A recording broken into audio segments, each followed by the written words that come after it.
can see you want me by the look in your eyes. Tell me that you want me.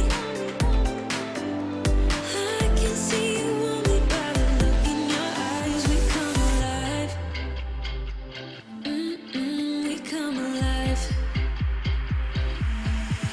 We come alive in the nighttime. Something about how we dance in the moonlight. That look in your eyes, it tells me that you want me and all my loving. We come alive in the nighttime.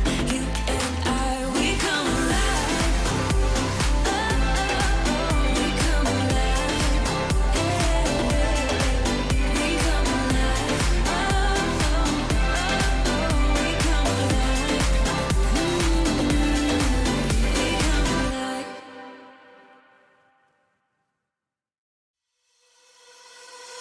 She was in love with a boy, in love with a girl, so in love with the world, so beautiful. She was in love with the night, the way the sun shines. All she needed was love to have to hold, and nobody could make her feel down.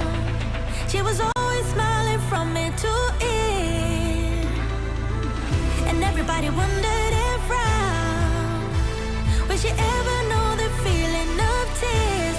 All she said to them was live your life just like you're young again. No, don't you cry, just get back up again. 'Cause if you want a life, then live it better. If you want love, then stay together. If you want to smile, then be forever.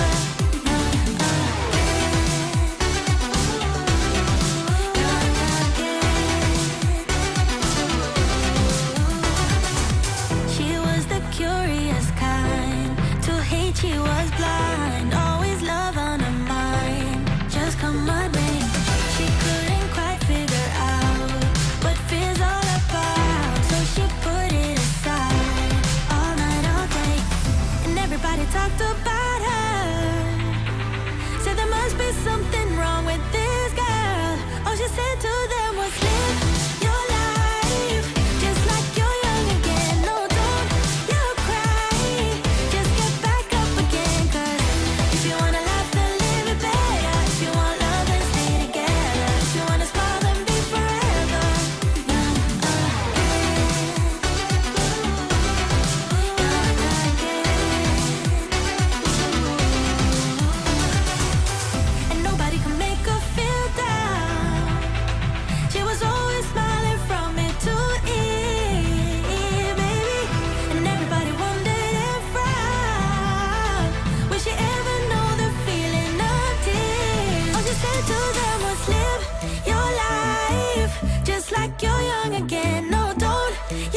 abstract. Yeah, it's complicated. What you say, the way you act, well, it makes me so confused. I don't know what to do anymore. Can't you just make up your mind? My heart drops when you play around. How can you be up when I'm down? Don't wanna think about it right now. Maybe you just wanna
me get to know ya.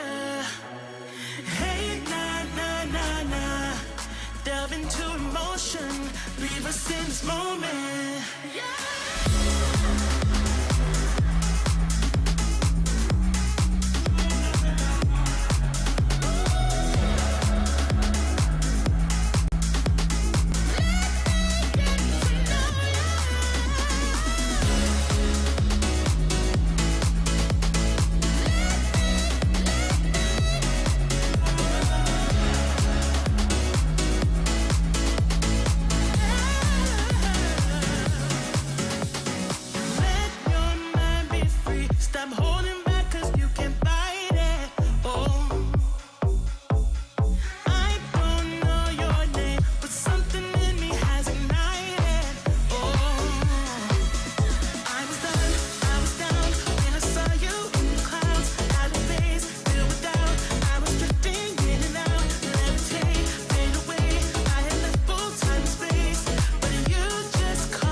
It's a wonderful Saturday afternoon here in Texas, and probably pretty nice over there in Florida as well. We're ready for some great Clash Royale action in Royale Masters. Hello, welcome. I'm Rich Slayton. Joining me, my good buddy, CRL World Champion Coach of Team Liquid and NFT Master Eric Benamou in the house. And Eric, man, this tournament's been super fun. We've gone through the main qualifiers, but today is the last chance qualifier. You're in or you're binned. This is I love that I got brought in for this one. You know how much I love elimination matches, especially when I'm no longer the one playing in them. Yes, I enjoyed my time, you know, trying to fight through the world finals and getting there and all of that. But now I like to sit back, relax, and watch the top players really go at it, because I mean, this tournament is no joke. There is a lot on the line, a lot of top players, and very few spots.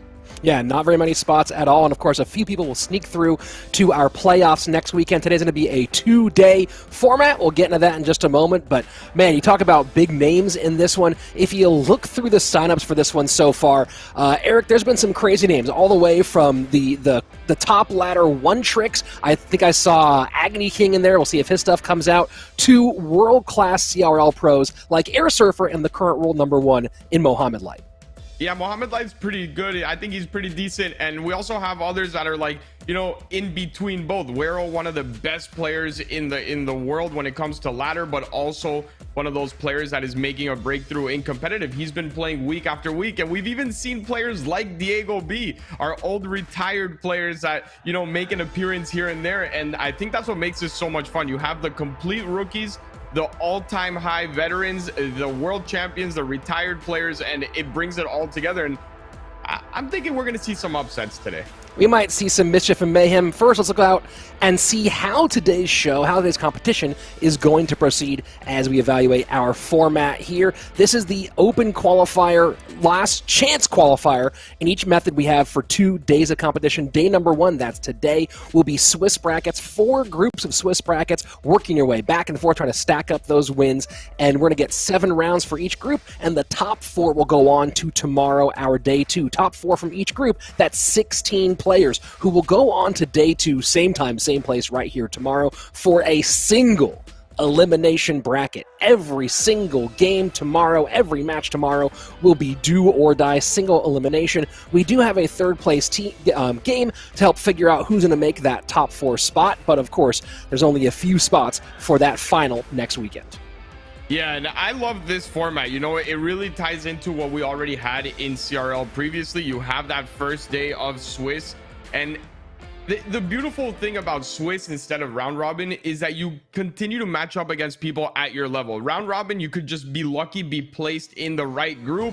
You're outmatching all of your opponents, but here it's not like that. You win a couple matches, you continue to play people that are winning, and that leads us to those late rounds, that 5th, 6th, and 7th round of all the top players playing against each other. I absolutely love the format. And with a 7-round Swiss, if you lose one early, don't bow out, don't dip out, because of course we probably will get a 6-1 or 2 into that final top 4. So make sure you stick around. Today is going to be absolutely fun, and of course we come back for next weekend for the grand finale of this event, where our top qualifiers will go into a big time prize pool. Let's take a look at that. During the open qualifiers, we had a $5,000 prize pool each weekend. Of course, this is not an open qualifier. This is the LCQ. There's no prize pool this weekend, but what you are playing for is a shot at the playoffs next weekend, where $10,000 will be on the line. First place next weekend will get $5K, and even just making the top 8 next weekend will guarantee you $100. So a lot on the line today, a big fight for these players trying to make it into those playoffs for next weekend. Yeah, and I mean, just making it, like you said, till next weekend, you guarantee yourself a nice little steak dinner at worst, right? So, and you get a nice name for yourself. A lot of people are watching this, so people that are trying to come up in the scene as well, it's not all about the money. There is a lot of Clash left to play in future years, so if you can start getting your name out now, you might be able to get on one of those teams like Tribe, like Queso, right? Compete and practice against the top players to make your career a lot better. So yeah, the money is insane, but also the practice that comes from this event and the eyes on it are valued at a lot. And that's a big one, Eric. And as we're going to jump into our first game, and I believe we have a pretty special one for our first one. That's right, Mohammed Light, the current #1 player on the planet, up against YTY. Keep in mind, folks, that for today's competition, heroes are banned. There are no champions available during today's competition. Maybe next weekend we'll see what happens, but right now, this is a champion-free version of Clash Royale. Yeah, and that's the only reason I'm here casting and not playing. I feel like the only shot I actually had at beating any of these players are if champions were allowed. But when I read the rules and I saw that they weren't, you know, I took the job. I'll cast for today, no problem. That's fair. And taking a look at Mo's plan right now, looks like a Royal Giant here, and we'll see how long it takes YTY to bust out the Royal Hogs. And this will be interesting to see when we get into some of these players who kind of go up and down the line of standard dual mode, dual deck format meta, and we'll see who actually breaks out of that and pulls maybe a bit of a bag and goes with a bit of a swerve at some point. I'd love to see some off meta decks. I'm not sure if Bag is playing in this or not to guarantee us some off meta decks, but at the same time, there is something that I do like about this format over the traditional duels format, and it is that if you lose with the deck, you can still play it. So if you are using one of those more off meta decks, it's okay in the sense that you can go back and try again for a better matchup. It gives you a little more leeway to run with, and I wouldn't mind seeing a couple off meta. I think it's a good strategy. That is a huge difference in this duel format. Once again, unlike traditional duels that you have in CRL, where every card you use is burned for the remainder of the best of 3, in this case you only burn a card if you win with that card. If you win with that deck, all 8 of those are out. Otherwise, you can run those ones back in Game 2 or Game 3, depending on where you are in this. And as we go into our final minute of regulation time, at the moment, no big surprises here, that Mohammed Light is up 27-12 to 22-64. Yeah, and even in a pretty tough matchup, right? You get no real value out of the Fisherman. The Mother Witch doesn't add all that much against the recruits. It takes a long time to even spawn in one Hoggy, and on top of that, he does have Fireball. So, I mean, the match is pretty tough, but Mo's doing Mo things. He's making it work right now. I think in the long term, though, YTY, this is the best matchup you'll probably get against someone like Mo, so you really have to take advantage of it. And Fireball gets some nice value there, taking some shields off, a Flying Machine out of the game, and the Brawler takes a big-time hit. And a 2-2 split here with the Fireball to the right-hand side for YTY, who just like that is going to take the lead back in at least one lane, at least put pressure on that left-hand side, but this is a nice RG push. Yeah, it sure is. He has no elixir here for the recruits. A beautiful Fireball there onto the Zappies, which will allow the RG to get some hits, and that should be GG. Well played. I don't see him doing enough damage to come back, and at that point we are at level 11, so spell value is there. Yeah, and that's a huge difference that players have to get accustomed to. So you might look at this for some of these pro players who are here, especially ones who are going to be in CRL, and go, hey, champions are out. We don't know the champion status right now for CRL World Finals, but you talk about the value for preparing for World Finals. This is still played at the new tournament standard of level 11, and that is a huge bit of competitive experience for these players who we're going to see in December. Yeah, and I know early on when I was casting a couple different things, and even when I was looking at matches in my friends list, I saw a couple pro players that didn't use their fireball or log, thinking that it wasn't in spell value. And it does take time after so many years of playing at level 9 to rewire your brain, right? You have to completely change everything you knew about the spell damage, how much you needed to cycle in spells. Everything has changed, so this is also a very good way for them to prep for Worlds, like you said, and start getting accustomed to that new level, that new damage needed to finish off the towers. And I mean, Mo doesn't seem like he needed it at this point, but it was there if he did. Well, this is not the first time we've seen a pretty significant change in how spells manifest on the board. Of course, the other big one was in the 2018 to 2019 shift, where they standardized spell damage on towers, and you were obviously on the ground for that one in CRL 2019. What kind of challenges were there in players kind of readjusting to the new spell values when it came to tower damage? Well, for us, it was really simple in the sense that we had a real clear strategy on how we were going to always know exactly the spell value. We would have all our decks prepared, and I would have this little notebook, right? Most people had notebook with their strategies and their plans and their decks that they were going to use. I had a notebook that literally said, okay, surgical deck number 1 balloon, your total spell value is 150. Surgical deck number 2, and when we would go up to the tower, I would make sure that he would know exactly how much damage all of his spells did combined to tower. And I think that's something really smart and something that these players should do when they're competing at the highest level. Just know straight off the bat, these are the decks I'm most likely going to run. Note down exactly the overall spell value of that specific deck. That way you have that number in your head, and you know as soon 329, perfect. It's below that, I can spell value out. And that's a big difference, right? You know, we do talk about preparation, and that's one thing I haven't actually heard before, is the right before double-checking your spell out values. So tip to you guys at home, and a lot of you are one-tricking, playing the same deck over and over again, go ahead and make sure that you know your combinations, whether it's log, fireball, log, and what that does, or fireball, log, fireball. Whatever your spell combos are, make sure you understand those so you spell out correctly, because all of us have been on both the winning and losing side of a bit of a miscalculation in those hot moments. And speaking of hot moments, here we go to game number 2. Mohammed Light with the game advantage. Remember, YTY can run cards back, although it looks like he's not going to be. Yeah, he's definitely changing up the whole archetype of this. Going against Mo and using log bait is definitely a risky thing, right? You know he's not going to mess up mechanically ever. It is very rare you see that. So if you're going to have to outplay him with the deck, it's going to be pretty tough. You can't really go with those tricky barrels. You're not going to catch someone like Mo off. You're just going to simply either have to hope for a great matchup, or that in a weird way, Mo gets caught off his cycle, off guard. And right now, it seems like Mo has answers to almost everything, especially that Princess is so frustrating to have it in your deck when you're going up against something like Mortar. It is a free way to get that Princess off the board. And what an interesting variation of Mortar Hogs with the EQ. You know, for a minute, it looked like it was going to be a Hog Cycle variation, and we're going with a very different look on Pigs. Yeah, and that is a lot of damage on the left-hand side on top of that. For Mo, back in level 9, that would have been, you know, a considered amount of damage. But right now, we have to realize that is half the tower down in one push. And this early on, when you have a quick cycle like YTY does, you should be able to defend all of these pushes. You are the one that should be in control in single elixir, and that Val goes straight to tower on top of everything.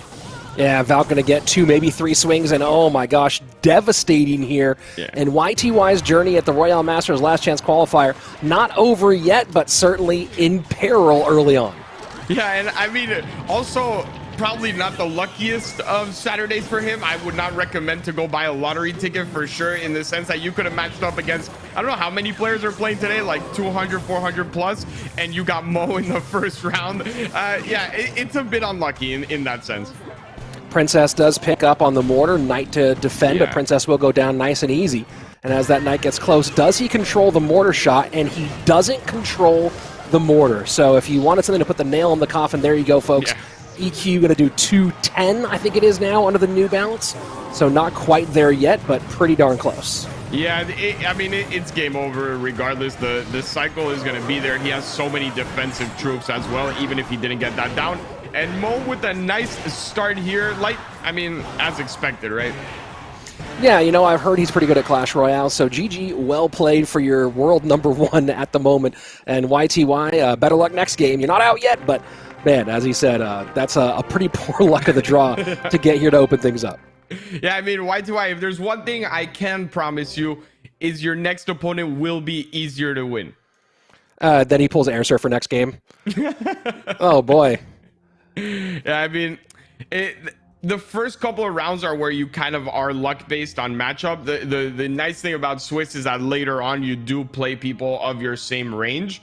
But, I mean, someone has to play Mo first round. This time it was you. We've had him in different weekends as well. Everyone has had to go through it.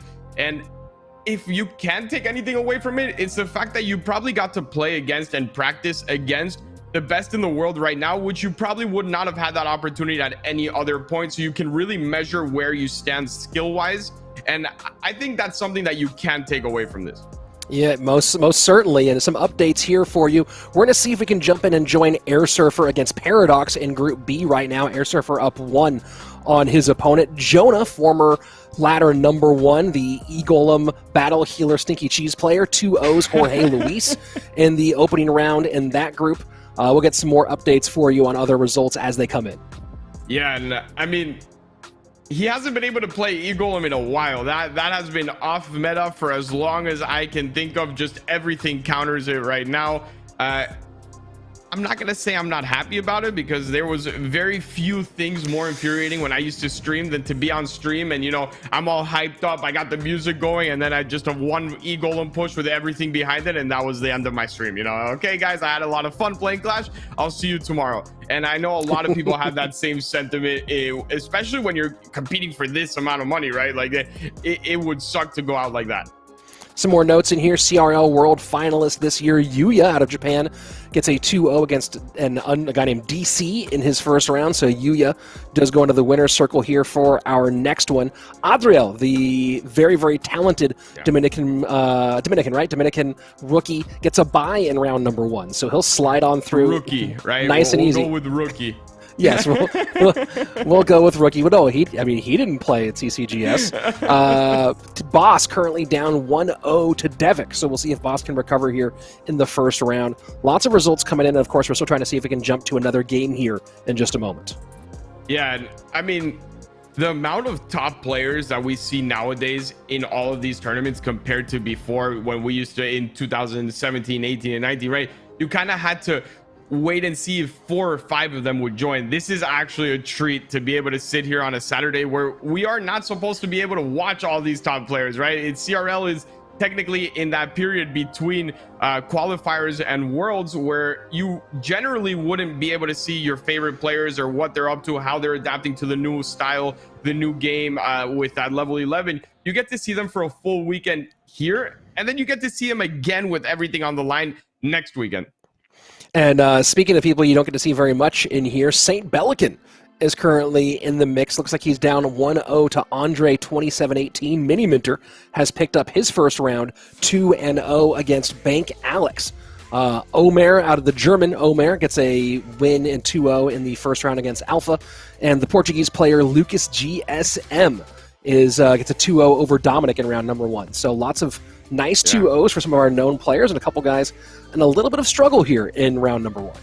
Yeah, I mean, the Air Surfer as well should be one of those players that you see in almost every final. I think he's flown under the radar in Clash since his very first day in competitive, right? Like, when you actually take a look at his career, he is one of those players that is consistent in every single season, whether it be CRL, Moreno Cup, Queso Cup, these tournaments as well. And I don't think he gets the credit that he deserves as a top name. Well, talking about top names and the credit, let's go ahead and take a look at Air Surfer right now up against the Russian Paradox. So obviously 2 very talented players here. Air Surfer probably gets the nod in terms of both history and accomplishments between these 2, but Paradox is no joke here. And just for a refresher for you guys, since we didn't watch this first match, it was a near mirror match as they both ran Mortar Miner with Tesla, although Air Surfer ran the NATO Magic Archer variation and Paradox ran Fireball Bats. So log out for both players, Fireball out for Paradox, and NATO not available for Air Surfer. And Air Surfer is one of those players, I don't know if you've noticed this, but I feel like he's one of those players that uses archers more than anyone else. I feel like every set that I watch Air Surfer, he has some deck with archers, whether it is Exmo or a Hoggy's deck, a graveyard decks. He really just, I think it's like a comfort thing to him. A lot of people have comfort decks, but it feels like a comfort card. And it might be. He definitely does lean on archers a lot. And just as a quick note to correct myself, Paradox is able to play the miner and the log again because the special dual mode rules for Royale Masters allows the loser to repeat cards. So Air Surfer not able to play the miner, the Valk, the NATO, the things he played in that first deck. But currently, as it's game number 2, Paradox has the entire deck pool open to him.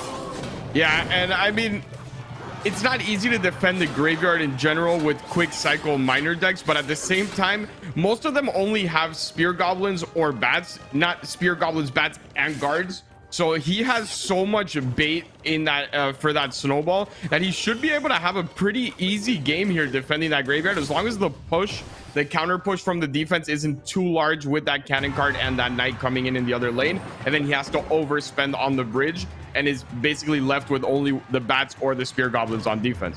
That's the interesting thing, right? Is the guards do feel like a great response to the graveyard overall because the snowball can't kill them, but I feel like he's going to need the guards at the bridge a lot given what the rest of his deck looks like.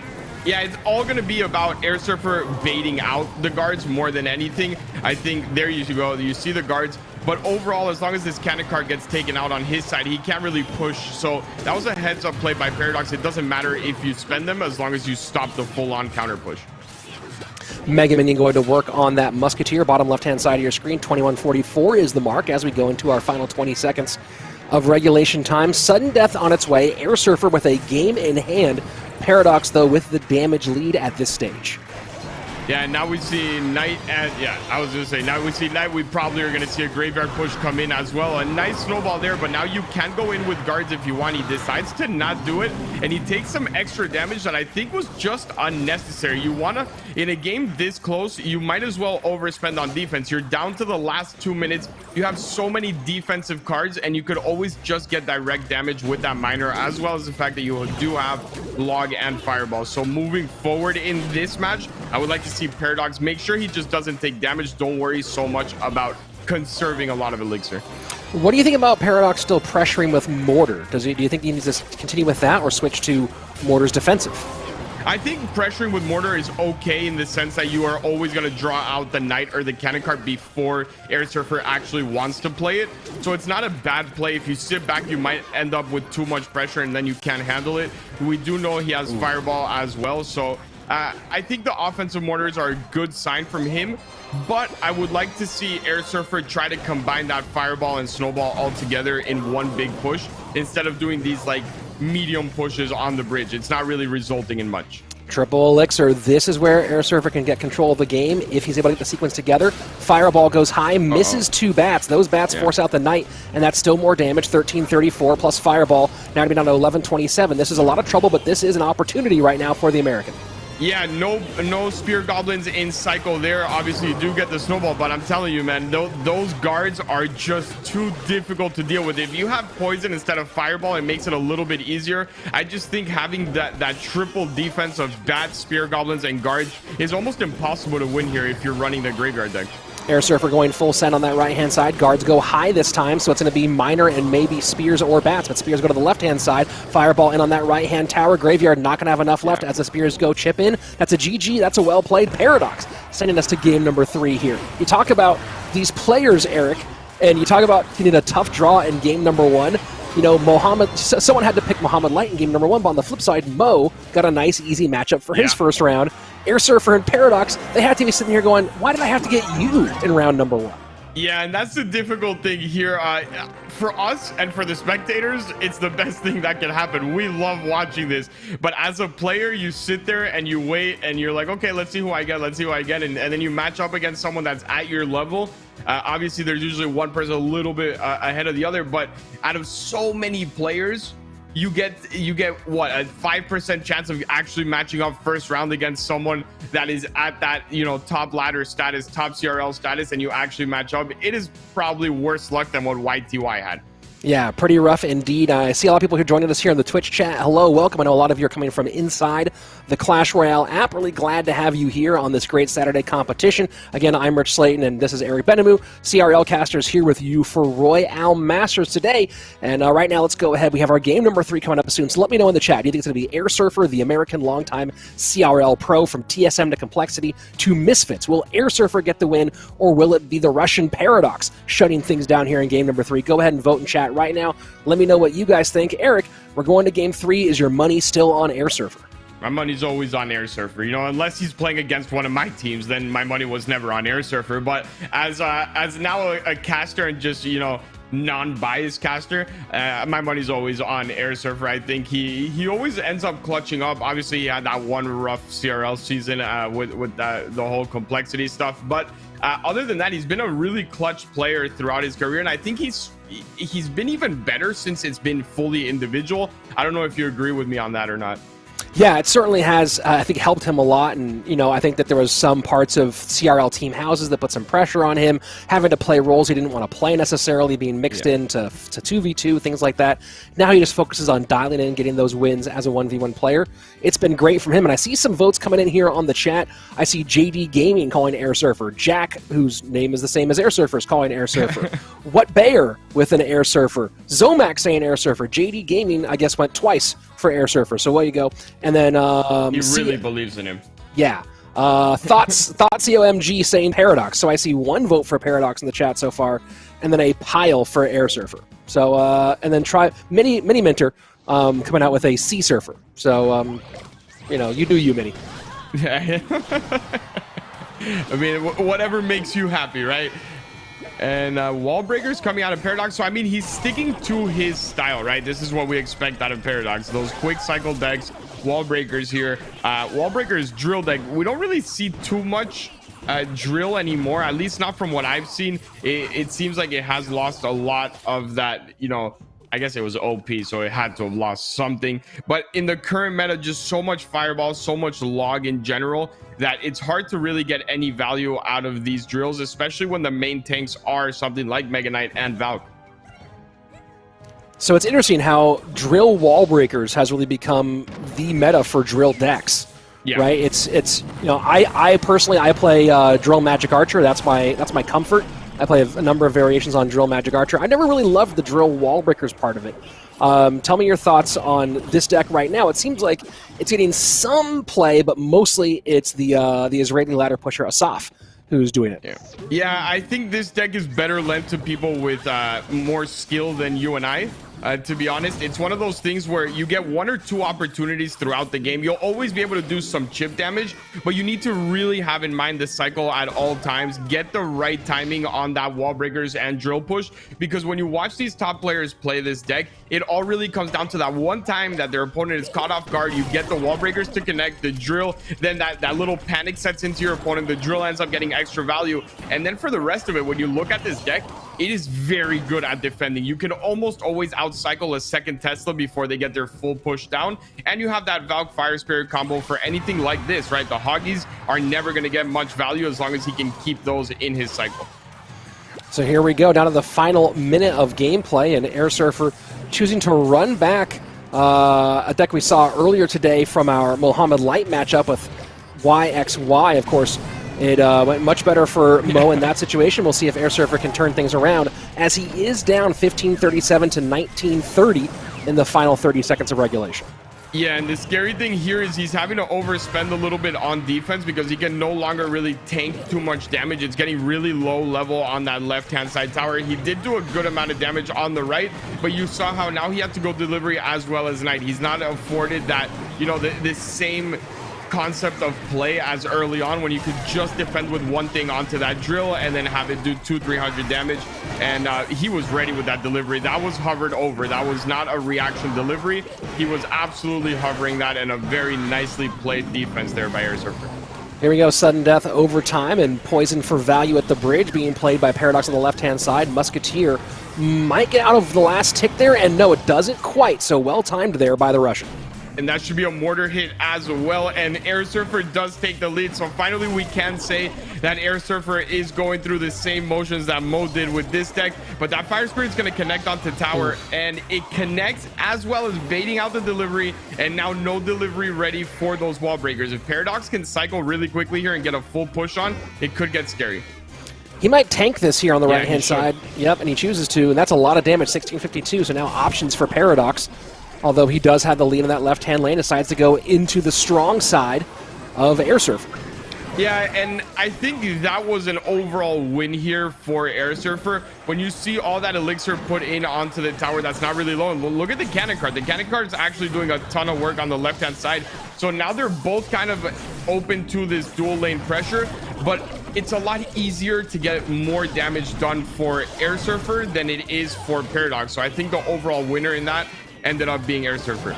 And delivery this time does come down right at the exact moment, so Air Surfer holds on to that right-hand side. Final 42 seconds here, and now Paradox goes back to the weak lane. Yeah, that's what he should be doing. He does have a big spell as well, so if he can just add a couple of hits into that, he will take this match. Air Surfer with a massive push here, though. A nice Fire Spirit there just to get a little bit more pressure and force the Valk up high. And Air Surfer seems like as long as he can just avoid any of these goblins hitting, he should be able to take this game pretty easily here down the road. A nice Earthquake Mortar hit. Wow. GG. I don't understand why Paradox played those wall breakers directly into a downed cannon car and a mortar. That seems like that was 2 elixir just spent because he had it. That was crazy. Yeah, I think that was a panic move. It's one of those things where you see the drill coming down, and I think he didn't even realize the cannon cart being on its wheels there. It was more like, oh, he used delivery on my drill. That means wall breakers. You know, it was like an instant reaction in his head. So little time left that he just kind of threw those on the bridge and then maybe realized, oh, wow, that's not actually going to make it anywhere. That cannon cart is actually on its wheels. And Air Surfer, like I said, he's a clutch player and he clutches it out. Yeah, stays dialed in there, so Air Surfer does win his first round matchup 2-1 there over Paradox. And just to review, Jonah beating Jorge Luis in that same group, talking about Group B right now, 2-0 over Jorge Luis. Awesome MK won his first round 2-1, so he moves on as well. Everyone moves on, but he moves on with a 1-0 record at the moment. A lot of other guys who've been in the mix here at some of these events, Furia, Titan, Eunice out of Turkey is in this one as well. All those three have picked up wins. The American Magma also getting 2-0. Agony King falling 2-1 here in round number 1. Do we know against who? Against Traction with a 7 instead of a T. I don't know him, but that's why I didn't. I was like, yeah, that's a rough one there for him in the first round.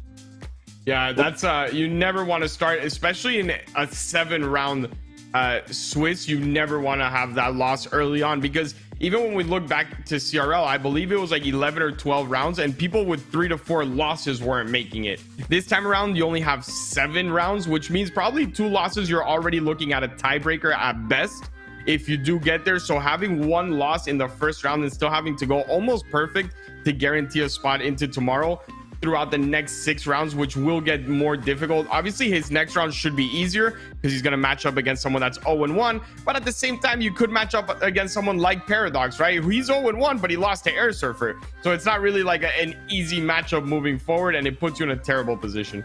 Yeah, it puts you in a really weird position. Talking about positions that people might be in Group C here. Jensi Aslan, another Turkish player, wins 2-1, and he, of course, has been pretty good for a very long time. Safe gets his win in round number 1 over HTT YouTube.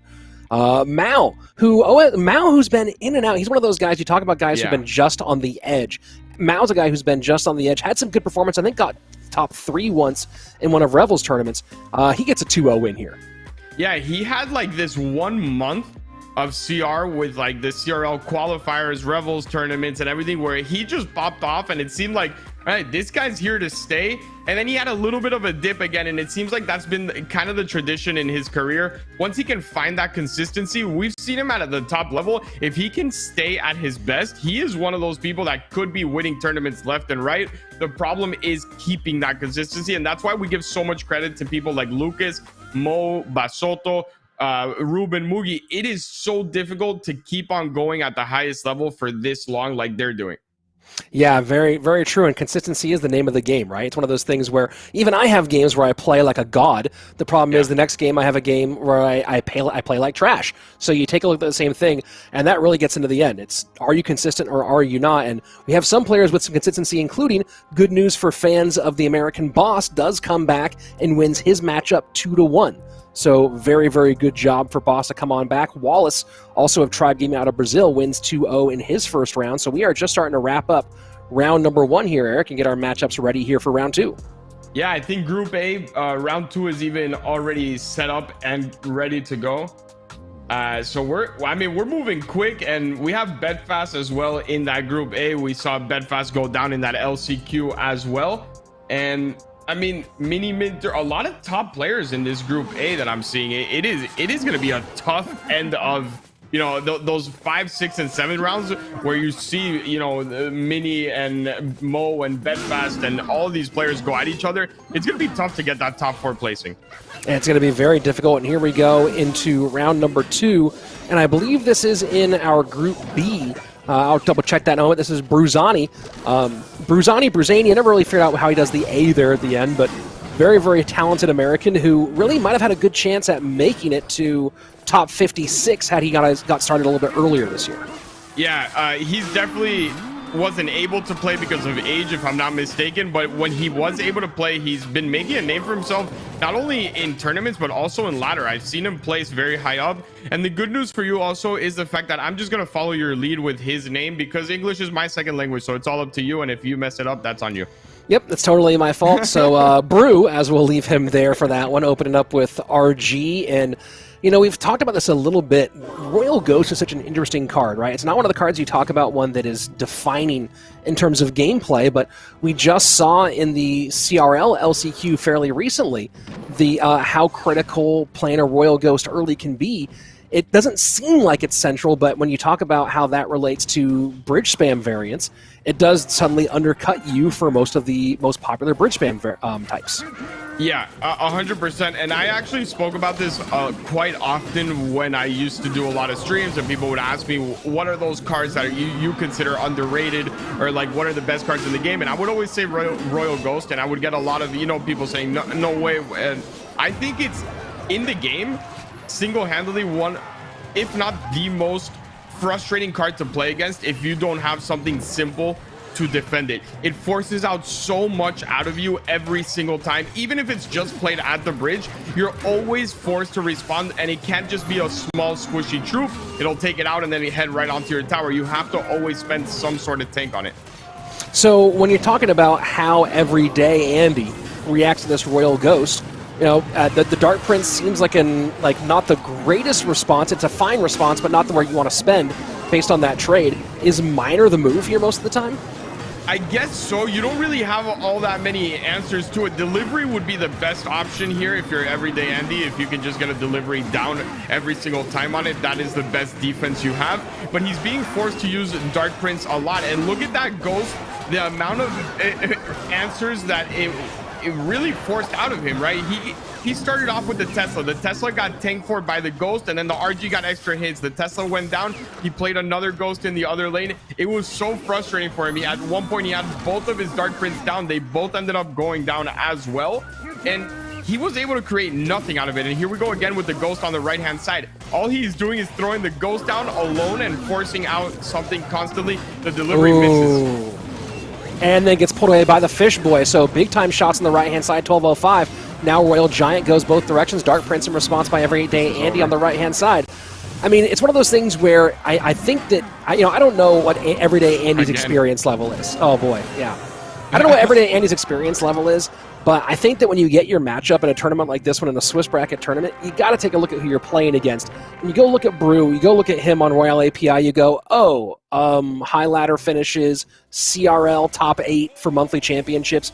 Maybe I don't go minor control against someone at that level. Yeah, you have to be that undiscovered minor control talent to go up against someone of this level and be like, yeah, I feel comfortable. I got no issues with it. Sometimes, look, there's no shame in playing the Golem. You can go Golem clone as well. We'll love you anyway. I know it doesn't seem like it's the greatest thing, but if you got to throw out the E-Giant or the Golem or the Lava, so be it. You got to know who you're up against, and you got to put yourself in the best position to win these matches. Eric, I'm picking my glasses off to make eye contact right here because don't speak for the two of us and say that we'll still love you if you play Golem Clone, right? We'll tolerate you. We won't ban you. But love, that's a little bit strong. Every day, I got you. I still love you. Throw on the Golem Clone. Give us something. Give us a little clone action. You know what? I'm a clone player, man. I played Lava Clone through its worst times. You know, I felt the pain. I do despise Golem Clone players, but as long as I get to see a little clone here and there, I'm all for it. The bad thing for him is that probably Bruzani knows how to defend very well against it, and it still probably won't work. But I think it is a better option than going something like Minor Control, man. That is very, very tough to do, especially against these top players who, look, not only do they have experience, but when you think about the people they play against on top ladder that run Minor Control, you're going against Igor, you're going against Lapo, right? You're going against all of these players, and if they have been able to beat them, they're most likely going to beat you as well. And just as a quick note here, I'm looking at some of the results so far, and as Everyday Andy and Brew run back in, and of course, Everyday Andy has everything available to him, and Bruzani does not. Some notes here from looking in Group B right now. Betfus takes a 2-0 win over a Romanian player named Rare's X-Boss. So I don't know if you guys remember a certain player from Immortals and Space Station Gaming named Royal. But Rares is his real name, and he is from Romania. So I'm wondering if we're getting a Royal appearance in here somehow. I would be very shocked if it's actually him, but we can go with it. You know, I haven't really met many Rares in my life, so especially someone from the same country, from the same game. Let's just say Royal's back. You know, for competitive sake, Royal's back here, and he took a loss, but at least he's here participating. Well, it might definitely be him because he did not show, so it might totally be him. Oh, it's him for sure. It is guaranteed him. There's two things that will tell us it's him. It's either the no-show or the Golem first play in the back as well, and now I truly believe you. So here we go, game number 2, Brew going Minor Mortar Control, and you know, people might not think it's a huge difference, but it's really a pretty significant one when you talk about Minor Control versus Mortar Minor and the pressure difference. Oh, absolutely. You don't really see much in terms of Minor Control being really successful. Somebody might play Minor Rocket, but that's always a risky bet. But Mortar Minor, just such a huge difference in success rate, and Brew right now looking like he's in a pretty good spot here with Delivery, Fire Spirit, and Mortar against this Royal Hogs deck.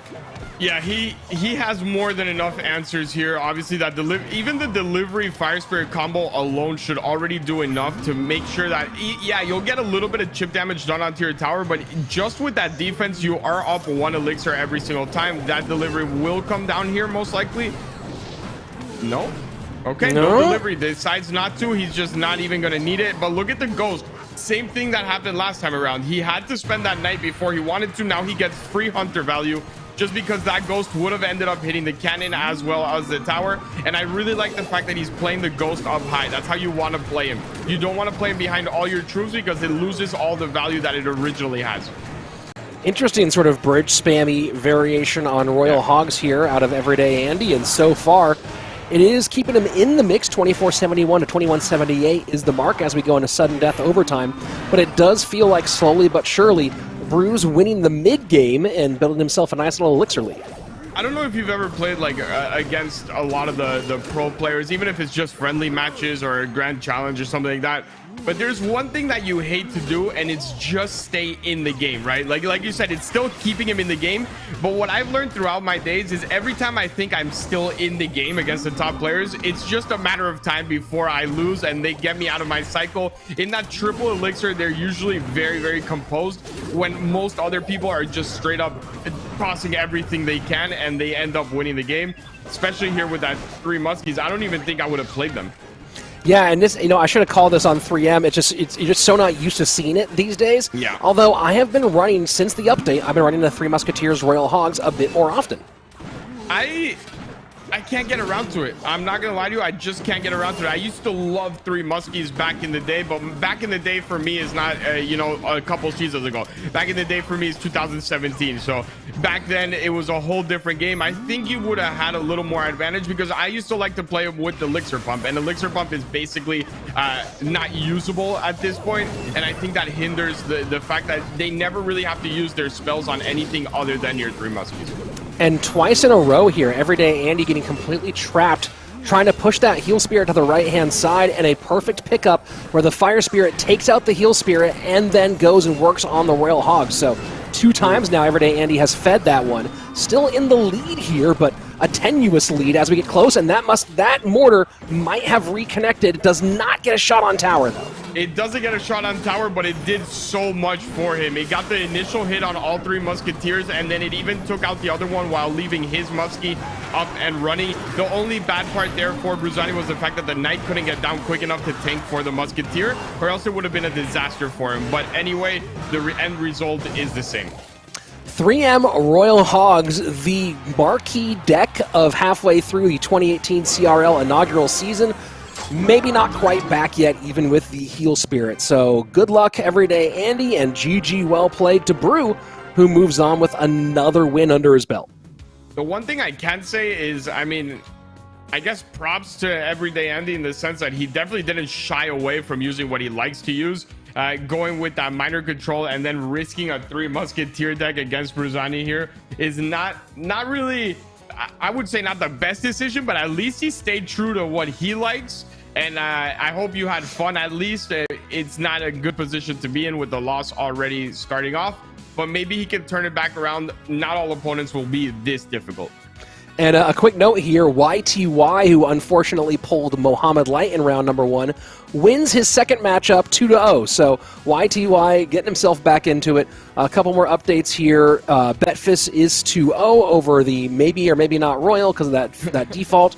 Mini Minter takes a 2-0 in round number 2, so he keeps moving on in the correct direction. In Thrill, who we've seen in finals a few times so far, gets his second win in a row so far in the tournament, so good start for him in Group A. Yeah, Inthrill is one of those players that I first saw him in that first GameStar season way back then, and we had no idea who he was, but I started seeing his name pop up a little bit more here and there in every tournament, and he seems to be gaining momentum with every tournament that he plays, right? I think here, like you said, he's reached the final stage quite often, and even the times where he hasn't reached it, he's been towards the top of his Swiss bracket. And here's a great matchup. I think this is in Group C. I'll double check on that for us in just a moment. Group C, this is going to be Yusuf versus Wallace. So again, you talk about good matchups. I'm not guaranteed this is the Yusuf I think it is, but if it is, this is another high tier matchup between 2 top tier players. It definitely could be him. I mean, it's the correct spelling for sure on the name, but we'll see with the gameplay. I think that's the easiest tell when you watch matchups like this. The only thing I will say is I was speaking to a friend the other day, and they asked me who I think will place the highest out of the Brazilians going into the World Finals. And I love Lucas and I love Samuel, but I have a feeling it's going to be Wallace. So I'd be very careful with him. What makes you feel like that about Wallace? I mean, obviously, talented player, had a great moment, of course, at World Finals last year against Nova Esports, but what makes you feel like that for this season? I think he's the least distracted out of all of them. I think he's off Twitter. He's just doing his thing. He's full on practicing. And I mean, Tribe also sets him up with a great team of staff and great practice partners, right? You do have Anaban, you do have Sandbox, you have all these top players to consistently practice with. And I think Wallace just kind of stays to himself, and that's why he doesn't get that big, fan base, the huge fan base constantly on the Twitter interactions and all of this. But he's a player that I've seen. I originally spoke to him to try out for Liquid when we were doing open tryouts, and I was impressed, but obviously Igor ended up grabbing my attention more. And now that I see him play and how he's evolved, he's right up there with all of them. So you heard it here first. Early pick here for top Brazilian. And Brazil, of course, sending a lot of players to World Finals right now. Wallace shutting it down and then confirming from someone in chat, this is the actual Yusuf. So this is a pretty big matchup on both sides for these players. Yeah, and I mean, it's over now. This specific match, it's done. Wallace does take the 2-0 because I believe he's up 1-0 already, if I'm not mistaken. So Wallace with a pretty clear 2-0 convincing game win there, and continuing with, Wallace things, man. I'm telling you, he will do great things this World Finals. So Wallace does get the 2-0. We're starting to see some leaders emerge here, and I'll give you some of those numbers as they start to come in. Yes, in Group A, Inthrill, Mini Minter, both 2-0 in that group.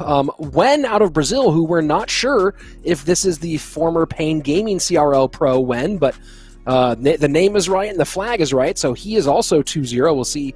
Maybe we can find out a bit more. Betfus is 1-1 overall in his competition so far, so rough start for Betfus. In Group B so far, Topik, the Russian player, is currently 2-0. Titan as well, also 2-0, and of course Bruzani, we saw earlier, go ahead and join that group. We're going to look at some more Group B action here in just a couple of moments. In Group C, let me go ahead and refresh here and see what our updates are.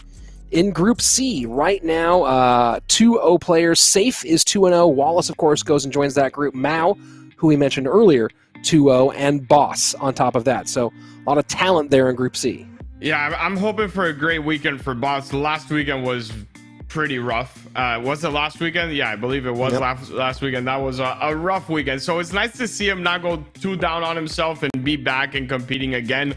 And I hope for a great weekend for him here. Hopefully he qualifies. And we have a lot of players that were in that last chance qualifier here this weekend. Even someone like Betfast, who also bowed out of that tournament a little earlier than he would have hoped for with that Expo loss in the LCQ. So I mean, all these players are not giving up on the year, which is beautiful to see. Back in the day, you lost that LCQ, you were out of CRL, and most people would just be like, you know what, I'm going to wait till next year. I'm going to take a break. I've had enough. This generation of Clash players are like, no, I'm going, and I love to see that. Well, you know, one of the big differences, obviously, Eric, and it's been great for Clash Royale this year, and I expect for next year as well, is the prize pools of these other tournaments have grown. You know, it was not just 2 years ago, it was 2019 when all of the Revel tournaments, right? When Cabrera Cup, Moreno Cup, those all had a $3,000 total prize pool, and they still pulled some top-tier pros. Well, now those events, much like this one, the prize pool for this event, $25,000. We're seeing $30,000, $40,000 on the regular. We're seeing big numbers like that, so certainly a lot of support here for the more grassroots version of Clash Royale's competitive scene. And speaking of support, let me go ahead and know in the chat right now, do you think it's going to be Furia or Awesome MK? Of course, we've already seen a lot of the matchup here, so maybe that helps you out a bit. But Furia, top of your screen, Awesome MK at the bottom for game number 3. Yeah, and just to comment on what you were saying, tournaments like this is what's really keeping the scene as active as it is, right? I mean, I don't want to dog on, you know, the big money tournaments that I won very early on with the CMC and Chris, where we took home a massive $55 for first place in that original tournament for Clash. I mean, it's just a whole different game now when you could be here any weekend and fight for $5,000, $10,000, $20,000, $30,000 over and over again. CRL is amazing, but I think the only reason we've had the level of talent that we have now in CRL is because of tournaments like this. The Clash players have a reason to continue to practice, continue to play, and ultimately when they get to that World Finals, they get there in their best form. So here we go, and it's an interesting deck out of Awesome MK for E-Giant with the Furnace, the Magic Archer, and the Flying Machine. So a lot of options here against the aerial assault of Furia. Yeah, and he also has barbs and not guards, so the E-Giant would normally take out that tower instantly in a push like that against this type of lava deck with guards, but this time around he's able to save his tower. That lava loon is going to be very dangerous. The loon is getting tanked for, the furnace is going to go down here. It will not be able to withstand more than one hit, but that NATO saves him yet again. Yeah, this is nice work so far for Awesome, and you look at this very strange Electro Giant deck with the Magic Archer, the Flying Machine, the Mega Minion, and the Furnace. I'm wondering if, again, going back to look at what was played earlier on in this match between these two, and trying to figure out, maybe this was looking at the matchup and going, okay, I'm going to try to go for a bit of a snipe here in Game 3 and play something he can't really defend against, and that I have a lot of firepower against for the air. That was a beautiful Barb Barrel NATO combination. Took out all the barbs as well. And yeah, you're 100% right. Definitely not the type of E-Giant deck we tend to see very often. No NATO in cycle here, but that will be enough to take the game most likely. There's the lightning. And look, I know you're not an E-Giant player, but if you were an E-Giant player, this seems like your version of it. You like your Magic Archers and your NATOs. So, I mean, I don't mind this type of E-Giant deck at all. I think it adds a little bit more of that skill cap to it than just the regular E-Giant, Dark Prince, Bomber, spam behind it, lightning everything in front of it type of thing. So I think it's a really cool deck, honestly. Well, you know, looking at what his opponent played, what Furia played in game number 1 that he won with, it was Inferno Tower Drill Wall Breakers. So went for a Wall Breaker Drill variation, but went with the Inferno Tower rather than the Tesla, which was very interesting. Yeah. And Inferno Tower is not even that good against E-Giant, so very curious for the choice here. I mean, that really felt like it was a snipe, but what did he know about Furia that we didn't, is always my question. Yeah, I don't know if it was a snipe or maybe just some odd deck that he likes to play. E-Giant is really tricky like that. E-Giant is one of those decks where if you get the right matchup, it's a guaranteed win. That's just the way it works. But if you get the horrible matchup, you have no shot at ever breaking through. And by the way, that earlier sentence that you said where Inferno Dragon isn't even that good against E-Giant, I think we could just leave it at Inferno Tower isn't even that good. Like, you know, it's just, we can leave it at that and nothing else. I'm not really sure the decision behind that. Maybe it's that duels format mindset where you're like, no, I don't want to use my Tesla, I don't want to use my cage just yet. But I think you just secure wins. We're getting some word in the chat that Furia is known as a lava player. So there you go. Go ahead and snipe lava in game number 3 when it's all on the line. Very, very well played here by Awesome MK. That's going to be the culmination of round number 2. We still have 5 more rounds to go today, plus, of course, our bracket tomorrow.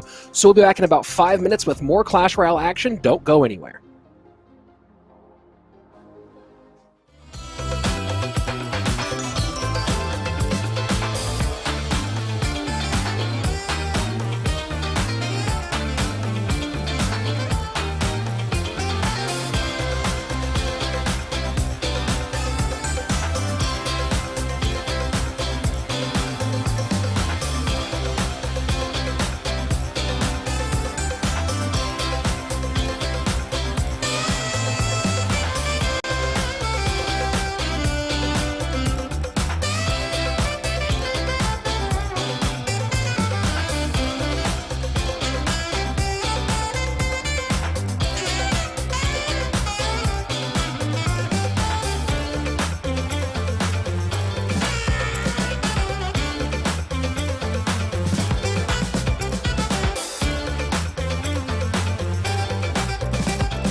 Everything feels so abstract. Yeah, it's complicated. What you say, the way you act, well, it makes me so confused. I don't know what to do anymore.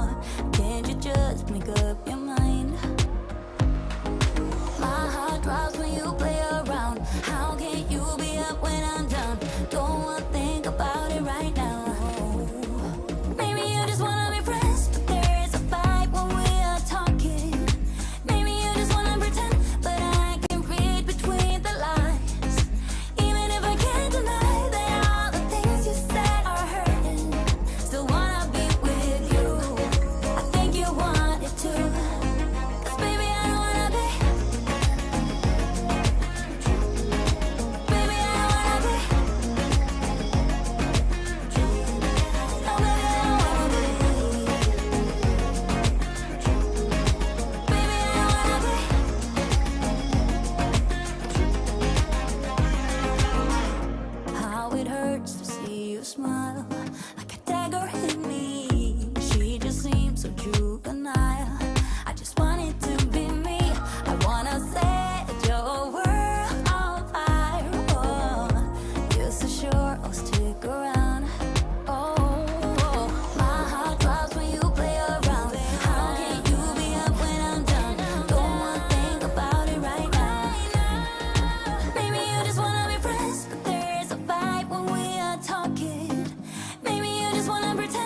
Welcome back here at Royale Masters. It's been a good one so far. We got more great action. 5 more rounds of Clash Royale today coming right at you for this great last chance qualifier as a few players vie to make it into our playoffs next weekend. Eric, we've already seen some pretty good stuff. And one thing we've seen here is we've seen 2 different kind of games, right? We've seen the games of a very talented amateur mixing it up with top-tier pros, and we've seen what happens when experienced players go head-to-head. And, I have to say I enjoy seeing both. I love seeing both. I'm so used to, and you are too. I mean, we cast the same things every time. We're usually casting together. We're so used to seeing only the pro versus the pro. We don't really get to see any of those rookies compete against the pros and see the different play styles, because the pro scene has like this meta around it and a way of playing it, and you actually see them get very frustrated on Twitter or on their streams when they match up against a rookie and they're like, why would he play this? Why would he do it like this? And it's because it's a fully different meta play style, unconventional way of playing Clash. And I love to see those matchups. And Titan here, I mean, running Expo against Air Surfer is definitely a risky play. Yeah, I'm pretty sure this is Titan's comfort, though. So it's an interesting situation where you're up against one of the best Expo players to ever play the deck, but you're known as an Expo player, and he knows that you're known as an Expo player. So, yeah, a whole lot of hard things to figure out here. And then, of course, you have Valk, Barb Barrel, and of course the Goblin Cage as 3 solid ways to deal with Expos. Yeah, obviously he's in the lead, and Titan, I guess that's why he ran it. But like you said, Air Surfer is definitely very well known for Expo. He knows the weaknesses of it. He knows the cycle of it. The only thing I will say is that competitive level Expo is very different than just playing it on ladder, because ladder you do cycle more just spells. You get a little bit of damage and it's just spell cycle, spell cycle, spell cycle. Here the players will go at you a lot more than just that spell cycle. So you can get caught off guard a lot with those offensive expos like you're seeing here. And quick note for Jack13 who asked in the chat, what are these called? These are called the Tropical Tummy Tickles. So there you go. That's what these ones are as we go into sudden death overtime. It sounds like a Tums flavor. Graveyard in for Air Surfer, who's running Graveyard second time on the day here. So maybe a bit of a preview of what Air Surfer's liking at World Finals. Yeah, I mean, I'd be very surprised if the meta stays the same all the way until World Finals, just because the way Clash works, it's pretty much, okay, new meta, this is it, now the counter to that meta, and then since we're so far away, we're probably going to get the counter to the counter meta of the original meta by the time we actually get to World Finals, so I think a lot of changes still to come. And notice Air Surfer's very creative use here of the Tornado as a spell to clear off the Expo and the Tesla there at the end. That's second time now we've seen him use that NATO to finish off an Expo. Yeah, and he misses the Valk placement there just a second late. Luckily for him, the Knight came down after the Bomber had already targeted the Expo, so it didn't take his tower down too far, and he's still in the game. 40 seconds left. We know what happens when those graveyards start cycling in, and that Bomber does get a hit on the right-hand side, which allows him to go in the opposite lane. But where is that graveyard? There it is. Graveyard in right-hand side here, 28 seconds left, and Fireball comes in to make a little bit of room here. Log to clear off the skeletons, but that NATO doesn't quite get, yes it does, Baby Dragon splash in. Here we go, final 15. Air Surfer has a good chance to get one more Graveyard in, but will he have any sort of support for it? Yeah, here we go.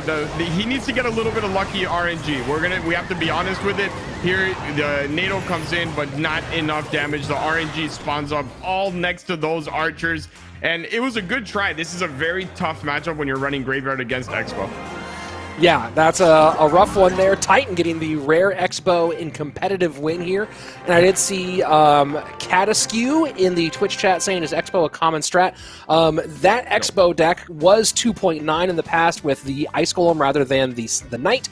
Now 3.0 Expo is one of the all-time most popular decks in Clash Royale. I'd say it would go 2.6, and then the deck that you just saw in terms of lifetime popularity, not great in competitive these days, okay in ladder in the hands of a select few, but overall it's a deck that was dominant for a very long time outside of competitive, and now kind of is it's a legacy deck, let's put it that way. Yeah, it's definitely strategy-wise, if we're talking directly to your question, is it a common strategy. Competitive play, no, not at all. It's probably the least used deck in all of competitive when you talk about archetypes. And the reason is because if you grab all the competitive metas in the past year or so and you plug in Expo there, it has over 70% bad matchups. Like it is very tough to get a good matchup with Expo. He just did get one and it worked out for him, but odds are you are going to play against a lot of RG, especially in the current meta, RG Lightning, which is even worse. You can't really spread anything out. It'll take out your Tesla. It'll do a lot of damage to your Expo as well. And a lot of Earthquake coming in. Yeah, Earthquake, of course, definitely changed the game when it came to Expo overall. And as we saw, the rise of Royal Giant in 2019, you combine those two things together, and that made it a tough going for Expo overall. Of course, we do see some outliers. You might say the exception that proves the rule with the occasional Expo win. But yeah, with how popular both RG, Hog EQ, Royal Giant EQ even, and Royal Hogs EQ. With how popular Earthquake is, that's already difficult. And then now, as you mentioned, Lightning. This is actually really interesting, Eric, because people in the chat have been asking a bit whether or not champions are allowed. They are not allowed here for this tournament this weekend. They may or may not be in for the playoffs next weekend. We'll see. But Lightning has been by the wayside for a long time, played maybe a couple of Ram Rider decks. But the introduction of the Archer Queen has made Lightning come in not just into champions play, but it's kind of reminded everyone, hey, Lightning's actually pretty good. Yeah, it really... I mean, the Archer Queen was like, all right, I'm either going to take half your tower or you're going to run Lightning in your deck. And it kind of conditioned everyone to have Lightning in their deck. And like you said, people started realizing, wait, this actually works in the current meta. With or without champions, with how much Tesla's being played and mortars and all of this, I can actually get a lot of value out of my my Lightnings here. And I think that's definitely, you're 100% right on that. And also, I think in competitive play, just to, go back to it, once we had that overtime thing where, it wasn't a replay and it would just bring down the towers and whoever had the most damage would win. I think Icebo was the main Expo that we saw in competitive. When we used to have, Carnage in CRL, even Igor used it in a couple of matches. You would just cycle rockets and then use that NATO and everything else to fully defend everything. But it's just Rocket is too risky right now. And speaking about risk here, Titan goes aggressive very early, and Air Surfer makes him pay for it. 1304 the mark on the right-hand side. Yeah, I mean, look at Air Surfer's deck. You don't want to be playing any loons on the bridge when you're going against Zappies, Flying Machine, Fireball, and Mother Witch. Ran into a complete wall, and if that wasn't enough, here you go. I have a cage as well. If you want to throw another loon down at the bridge, I got you. Yeah, pretty rough matchup here for Titan in game number 2. And, Eric, you do mention kind of a big shift. We talk about this moment right now being a massive shift in Clash Royale with the addition of the champions. But, one that was massive that at first was a bit rejected and then turned out to be so healthy for the game is the changeover from 6 minutes no tiebreakers, or 6 minutes with draws, to now the triple elixir 5th minute with the tiebreaker situation. Yeah, and I remember it very clearly because it was put into the World Finals and everyone was very skeptical on it. In the timeline that it happened was basically the same timeline that we just got champions. It was right before Worlds. They announced this massive change to the game. And like you said, and like I've realized, I can't blame them because I was one of them. We love to complain when you're competing and a big change comes on. You're like, how is this going to happen before Worlds? But we don't give enough credit to the devs, man. Most of the big changes that have come into the game have not been that bad at all. If anything, they've been very healthy for the long term of the game. Yeah, and that was a big one. And of course, you talk about healthy for the game. The greatest moment in Clash Royale history that you were a part of, without that tower falling down like that, we don't get the 1 HP moment, which is the signature moment of Clash Royale esports. Yeah, it was the greatest moment for me. Probably if I was a part of SK, it would have been the worst moment of Clash Royale history for me. But I mean, like you said, we would have never had that moment if it wasn't for that change. And I think we've had so many of those types of moments, obviously not at that magnitude, but with World Finals coming up, I can see it happening. Maybe not a 1 HP, but that 2-3 HP of just slow. Well, it's not really slow, but when you're the one playing in the match, it is very slow watching that come down. It feels like forever, and I absolutely love that change. Speaking of slow, that balloon took forever to finally get handled. It felt like Titan was guaranteed to get on tower, but for some reason, somehow, someway, finally stopped it. Air Surfer goes ahead and gets game number 2. We're tied up going to game number 3. Air Surfer doesn't like to win the easy way, I guess. He always likes to go those game 3s, the long matches, and I mean, as long as you get the win, it doesn't really matter. I believe the tiebreakers here are more than anything that win rate and the opponent win rate. It's not the individual games. So you don't really have to worry about winning the 2-1, 2-0 like you do in other tournaments where it does come down to that game differential. And I mean, Air Surfer at this point, if he can get a decent matchup of 50-50 or better, I think he has it in the bag. It's one of those players that doesn't need to have a 100-0, 90, 10, 80, 20. Just needs to have an even matchup. Yeah, well, you talk about a guy who also, speak of Expo, if we're talking about Air Surfer's top accomplishments, in the older version of the global tournament, when it randomly matched people up, I think Air Surfer peaked out like 138 wins or something insane like that. And of course, what did he do it with? Expo. Yeah, and he got more wins in that one global tournament than I've got in every global tournament combined, I believe. And I'm still counting. But yeah, that was insane. It was 130 plus for sure. And I mean, he was just matching up against anyone, playing those Expos pretty defensively, going with his spells, knowing exactly how to play it. It was impossible to beat him. Plus, it was very early on in the stage of that, triple elixir, the draws no longer being there. So people weren't as convinced on how to play against him as they would be now. So some questions in the chat right now. First of all, Problem Solved asking, what's the song playing in the background? I don't know. Download the Shazam app. I'm not going to say your full name here on the stream, but Le Guy wants a high five. Well, here you go. Here's your high five there. Le Guy. Aroso saying, is this duel scheme that can't use the same cards in multiple decks? Sort of. It's a modified version of duels where if you win, that deck is out, but if you lose, those cards are still on the board for you in Game 2 and maybe Game 3. And yeah, that's about where I'm going to stop with the chat responses. So yeah, it's been fun so far, folks. Yeah, I mean, another Game 3 here for Air Surfer. As a spectator and as a caster, I wish we could only have Game 3s, like a best of 1 tournament where everything's on the line at some point. I would love to cast one of those and it'd be single elimination, everything on the line. You got 1 game, and then see everyone be really disappointed with they got a hard counter, or this isn't fair or that. But as a spectator, Game 3s is what it's all about, especially in a weekend like this. This is, for those of you joining, the last chance qualifier to get into the big playoffs here for the Masters.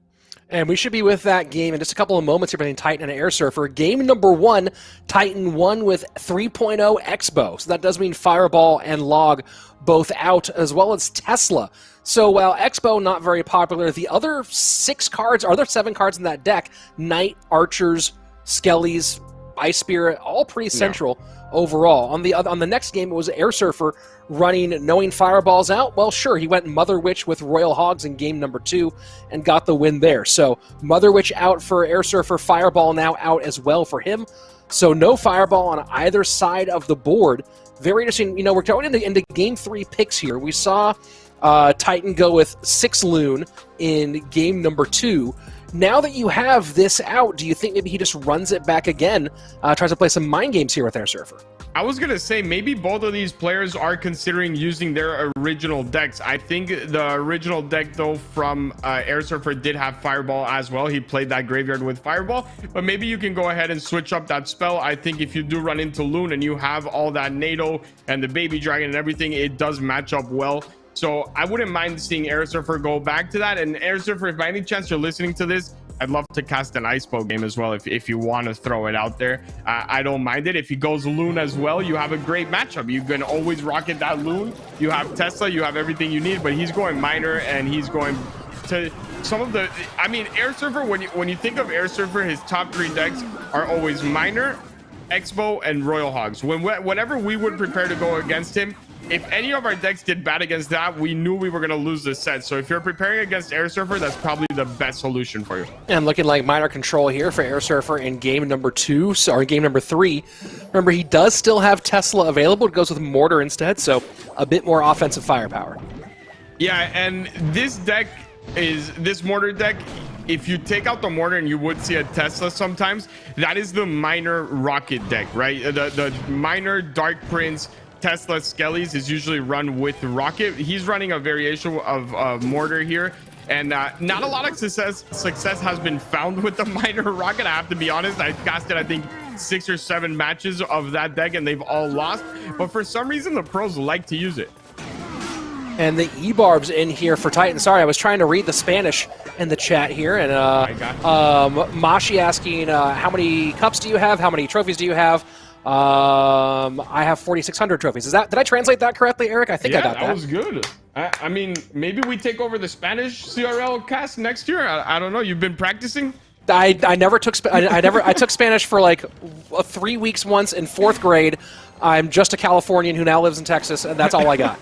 So I'm pleasantly surprised I translated that somewhat reasonably. Yeah, that was good. That was a perfect translation. He literally asked, "How many trophies do you have?" I just now got to 4,600. There we go. I just got to 47. There we go. That's the part that I missed. Here we go. Fly Machine left-hand lane and Miner to the right. Yeah, and this time around, forcing out the Elite Barbarians there to defend the Furnace, and that is a very expensive defense to your Furnace, if I may say so. Maybe he's going to do the same thing. What a lot of the top players will do is they'll bait out a defense like that a couple of times without using their spells, but later on in the game, you'll see a Miner actually go on to tower. The defense goes to defend the Furnace, thinking that that's where the Miner is going, and then you use the spell like the Poison to end up getting a lot more value out of it. And just building the city here on the right-hand side does Titan. Yeah, and this is a very powerful city, especially with those Elite Barbarians coming on through. The Dark Prince actually gets onto the Spear Goblin before the Elite Barbarians are in range. So no dash, I guess no charge there, and forces out a Poison, which means he's going to have a very healthy Furnace as well as Goblin Hunt moving forward. And sending Miner away into the back, and it's the Mother Witch to defend, and just sitting down on it. Now, keep in mind the Air Surfer does have the lead with that 1932 on the left-hand side, and that Titan has a lot of difficulty actually getting to tower here. But of course, this deck can overwhelm late in the game. Yeah, this is one of those decks where you're not really worried about being behind because one push will win you the game. Here he goes Cannon Card and Elite Barbarians, but he still has great defenses for all of this. I think he needs to calculate a little bit better on his pushes. Oh. Right, and the Cannon Card does connect though. That's huge. 1987 to 1932, and now the EQ in with some pigs to do more damage. Is that lead now going heavily towards Titan? Now keep in mind, Miner, Poison, and Mortar, all more direct ways of getting damage on tower, but now it is Air Surfer behind by about 300 plus HP. Yeah, and this is where Air Surfer needs to start baiting out defenses, but not actually going for it. You want to Miner your tower and then poison everything else, instead of actually minoring the huts and all of that. He will probably use a Mother Witch or those Elite Barbarians. You'll end up getting more poison value as well, and you're starting to see a very fast cycle here out of Air Surfer. Cannon Cart left-hand side, Fly Machine in support, Mother Witch now pressuring that side. This Fly Machine should connect, and the Mega Minion comes out late there to mitigate that damage. 1618 to 1638. Right-hand lane is where the damage is with 38 seconds left. Yeah, and that push was so key for him. He forced out the poison in the middle of the bridge instead of being able to get extra value from it. The only thing I will say is, yes, Earthquake is a great spell to end the game, but at the same time, one cycle is a lot quicker than the other. So if he doesn't catch these miners, he can still come back. And Miner in on that right-hand side with Poison. That's going to get us down to under 1,200 HP on the right-hand lane. Cannon Cart does not get in as the Mortar goes high, and now Miner goes right into the E-Barbs. Yeah, that E-Barbs catch is what saved him the game. He doesn't have enough time to get another Miner on the board. The last Poison tick comes in! The last Poison tick comes in! Titan doesn't get around. 28 HP. What the heck just happened? He played Mother Witch. He played Elite Barbarians. He played Cannon Cart. He had Earthquake back. Did he just think he wasn't going to get enough damage in to beat him and just held the Earthquake? He had 6 elixir. I'm shocked. Don't know what happened. I mean, congrats, Air Surfer, not taking anything away from you. Congratulations. I am just kind of like, I don't understand what happened. He had elixir. It was back in cycle. No idea. No idea. That was craziness. That was craziness. Yeah. How do you not get the EQ back down? That was bananas. I hope somebody clipped that for all the different socials. Go ahead, clip that, send that out. Air Surfer, when that miner got caught, it felt like it was death. It felt like it was absolutely death. It was done. And then, somehow, every once in a while, Eric, the Clash Royale gods choose to either gift you or smite you. And that was a bit of both. Yeah, exactly that. I couldn't have said it better, and he got away with one. Air Surfer got away with one there, but the record will show a clean start for Air Surfer and nothing else, and that's all that matters. Yeah, in the end, it doesn't no one will remember at the end of this tournament how Air Surfer won that specific game. Just that he won a bunch of stuff and moved forward. Some updates here from Group A. Betfus does get back in the winners column with a 2-0 win over Royal Radu, who's another player out of Romania. So another Royal out of Romania. We've had two. What's happening with Romania? Romania, what's going on?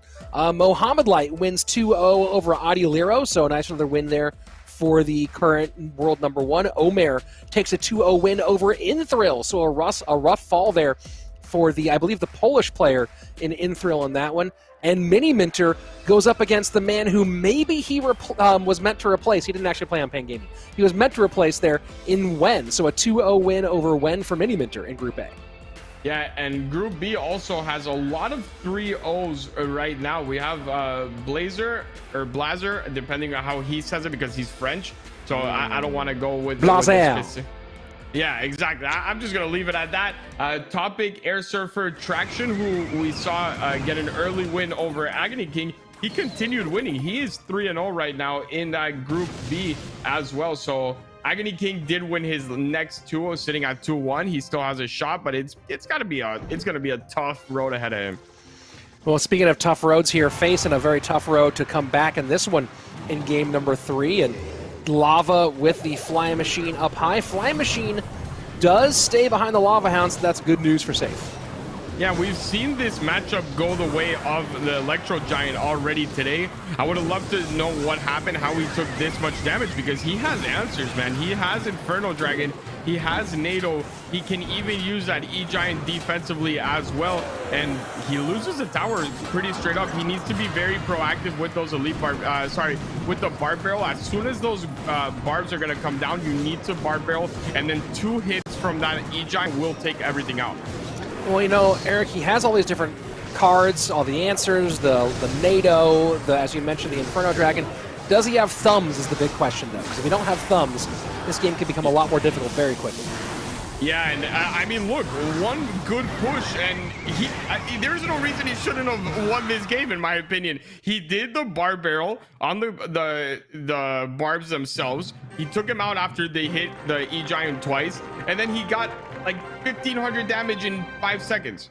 This is a match that you should be winning, but at the end of the day, he didn't, and Safe moves on with another victory.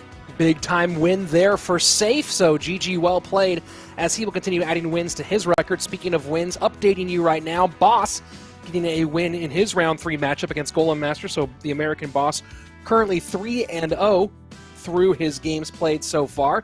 And so far waiting for some other matches to end here in round number 3 for Group C. In round 3 for Group D, so far, I think they're actually just starting their matchup, so no results in yet for Group D. Might take a bit of time here for them to catch up. And I did see some questions in the chat about how do I join these tournaments? Well, that's a great question there, King Easy.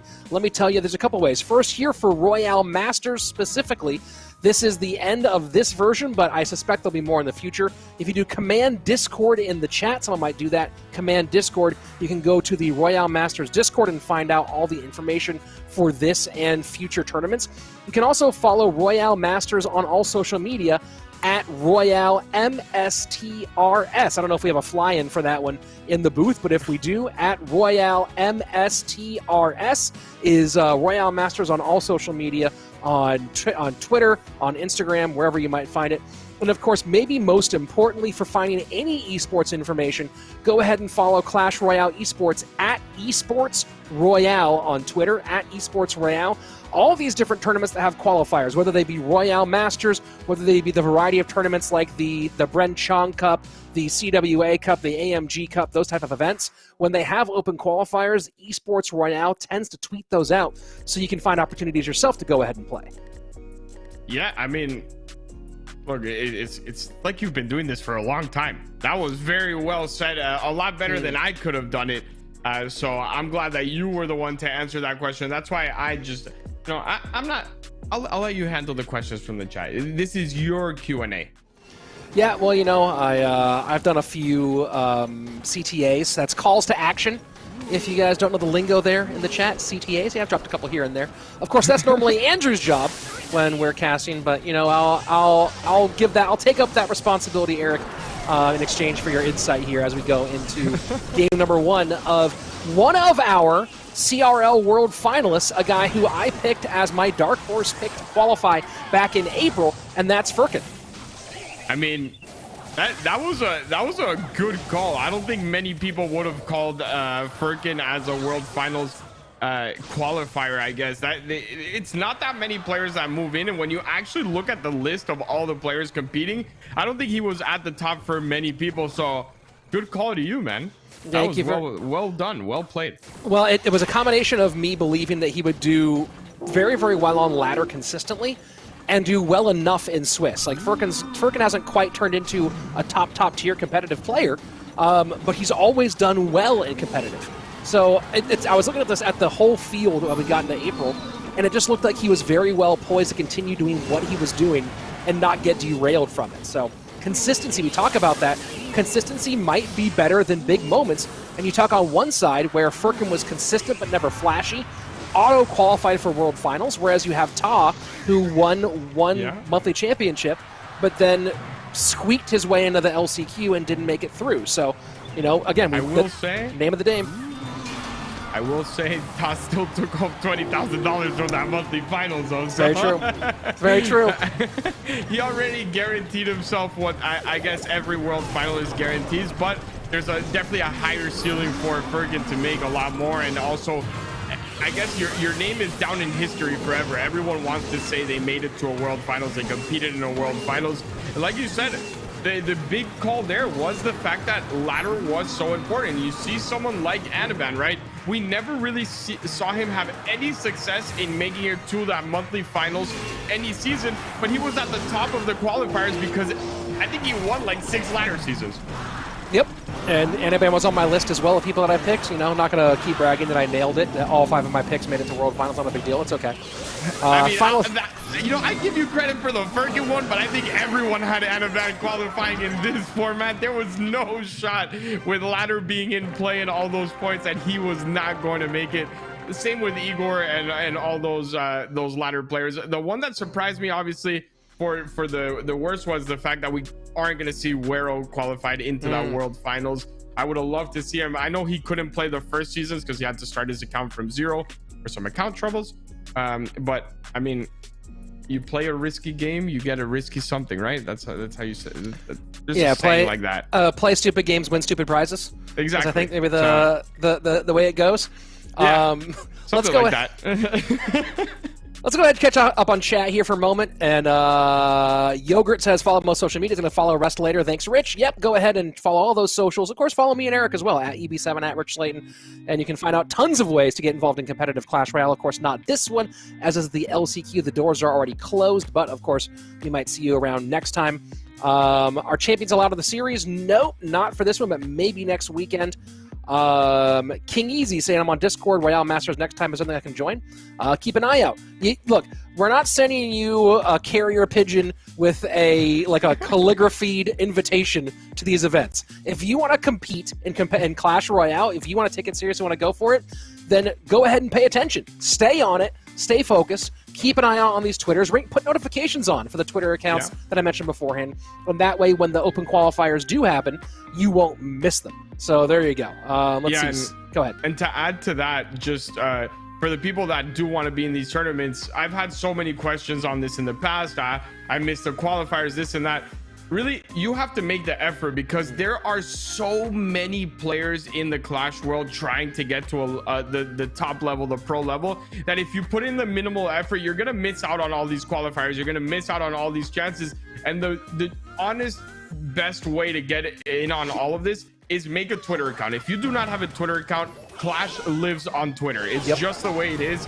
You need to have a Twitter account. You don't have to be active on it. You don't need to tweet at anyone. You don't need to talk to anyone. You don't need followers. But go and follow all the top pros, the top, tournament creators as well. And if you don't want to follow all of them and you're only in it for like the big promo ones, then just follow Esports Royale, and those leave the notifications on. You'll always at least see when the qualifiers open up. If you want to debate whether Witch or Wizard is more OP, then you can do Clash Royale on Facebook. If you want to get involved in competitive Clash Royale, you got to be on Twitter. It just kind of is the name of the game. So if you want to see opinions on the update after a week after the update comes out, then you want to go on Facebook. If you actually want to be surprised with the update, you probably are better off on Twitter. There we go. And Hog going to connect here for Furkan on the right-hand side. Legend with not able to get back around to his mortar one more time. And now it's his turn to push pretty heavy. Yeah, but this Firecracker is great in this matchup. Obviously, he doesn't have anything directly to take care of it. He only has Earthquake and he only has Delivery. So that Firecracker, as long as he can protect it very well and force out the mortar every time on it, and even the mortar misses, that Firecracker was moving quickly, speeding through that left lane. That's where all the value lies for him. Tfue, not the well-known FPS gamer, but maybe a different Tfue, asking, I had a good idea. How about they put skins for champions for next update? And I wouldn't be surprised if that was part of their game plan, because they had not wanted to put skins, like real hardcore skins on the actual normal troops. But with champions being so unique in terms of their art, I feel like they might go that direction. I would love to see it. I mean, it's something that I guess all the long-term players have been asking for a long time, just because, I mean, we've seen the same troops look the same way for 5+ years now. So even if we get it on just champions to start off, it's definitely a segue into implementing that later on in the game. I don't know how high it is on their priority list. I would love it, but I don't know. I feel like we're going to see a lot of other changes first before we get that. I don't know. We'll see about that one. We'll talk about it more after we get through this game here, but Furkan looking like he's getting close to closing things out with 10 seconds left in regulation and a ton of damage. One more good defense will get things done, and of course, the bomb tower up high plus the Firecracker will shut things way the heck down, and looks like Furkan's going to close things out here as he is one Earthquake and one log away from finishing off the game. Yeah, there goes the log, and there goes the EQ. The Hog would even get a hit if needed. But look, I'll applaud Legend Gamer, man. A lot of people would have just let that go. At least he played the mortar, forced him to, you still got to throw the log and the Earthquake. I'm just not going to bow out like that. And I love to see those little details. I like the people that fight till the end. Yeah, of course we do. And GG well played there for Furkan, though, as he stays up. Yeah, I think that to answer your question about skins and Captain making a good point here in the Twitch chat, that I think they don't want to do it on the regular troops because of how confusing that might be. But with the way heroes stand out, it feels like just from a business standpoint at the most basic, that heroes having skins would be so popular, and that it kind of would be surprising if they didn't do it, from my opinion. I mean, I hope you're right. I would love to see it. I think skins are an awesome part of almost every game. Every single game that I've played, at least, has skins in general. Not only mobile games. I'm talking about everything from Valorant to everything has those skins, and it adds that little bit of personalization, that little thing that makes it yours. And I mean, I would love to see that added into Clash. So here we go, Boss versus Mao. This is a great matchup of two players who I would rate at just around the same, right? Two guys who've always been very good, who haven't quite had that big final feather in their cap. I think Boss's best ladder finish is 5th, if I remember correctly. Mao's had his best major tournament finish as 3rd. I kind of put these two guys in the same bucket. Yeah, I think they've both had moments of shine. They've both had lows as well. It's two players that are looking to find their consistency, but they definitely have the talent to make it to the top. I think ladder is definitely favoring Boss, no doubt. I think competitive, the edge is a little bit more onto Mao, but skill level and looking for that consistency, they're both at the same. So here we go, Boss going high EQ game number 1. Assuming that last card is EQ, you never know, of course, but probably. And Mao, a lot of ways to shut this thing down with P.E.K.K.A. Ram Rider. Yeah, absolutely. The P.E.K.K.A in the right placement will make sure that it gets no hits on the board there, but also a lot of answers on the other side. That Valk and the Firecracker, like we just saw, the Firecracker gets a lot of value, and this Hog somehow in between a Bandit and E-Wiz, a Baby Dragon, gets a hit on the tower. And Ram Rider picked up by the Tesla on the right-hand side. Bandit in the middle playing a full dance game. Bandit does not go to King Tower there. Unfortunate attempt at the King Tower activation from Boss.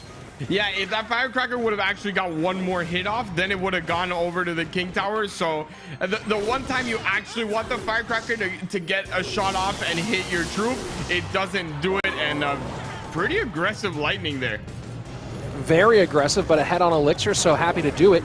And the Bandit will get pulled by the Skeletons, and the Fire Spirit, maybe a bit of an overspend here by Boss, but does keep the Barbarian off his tower. 1306 the mark on the Americans' top left-hand tower, whereas Mao on that bottom left-hand side holding strong at 1591.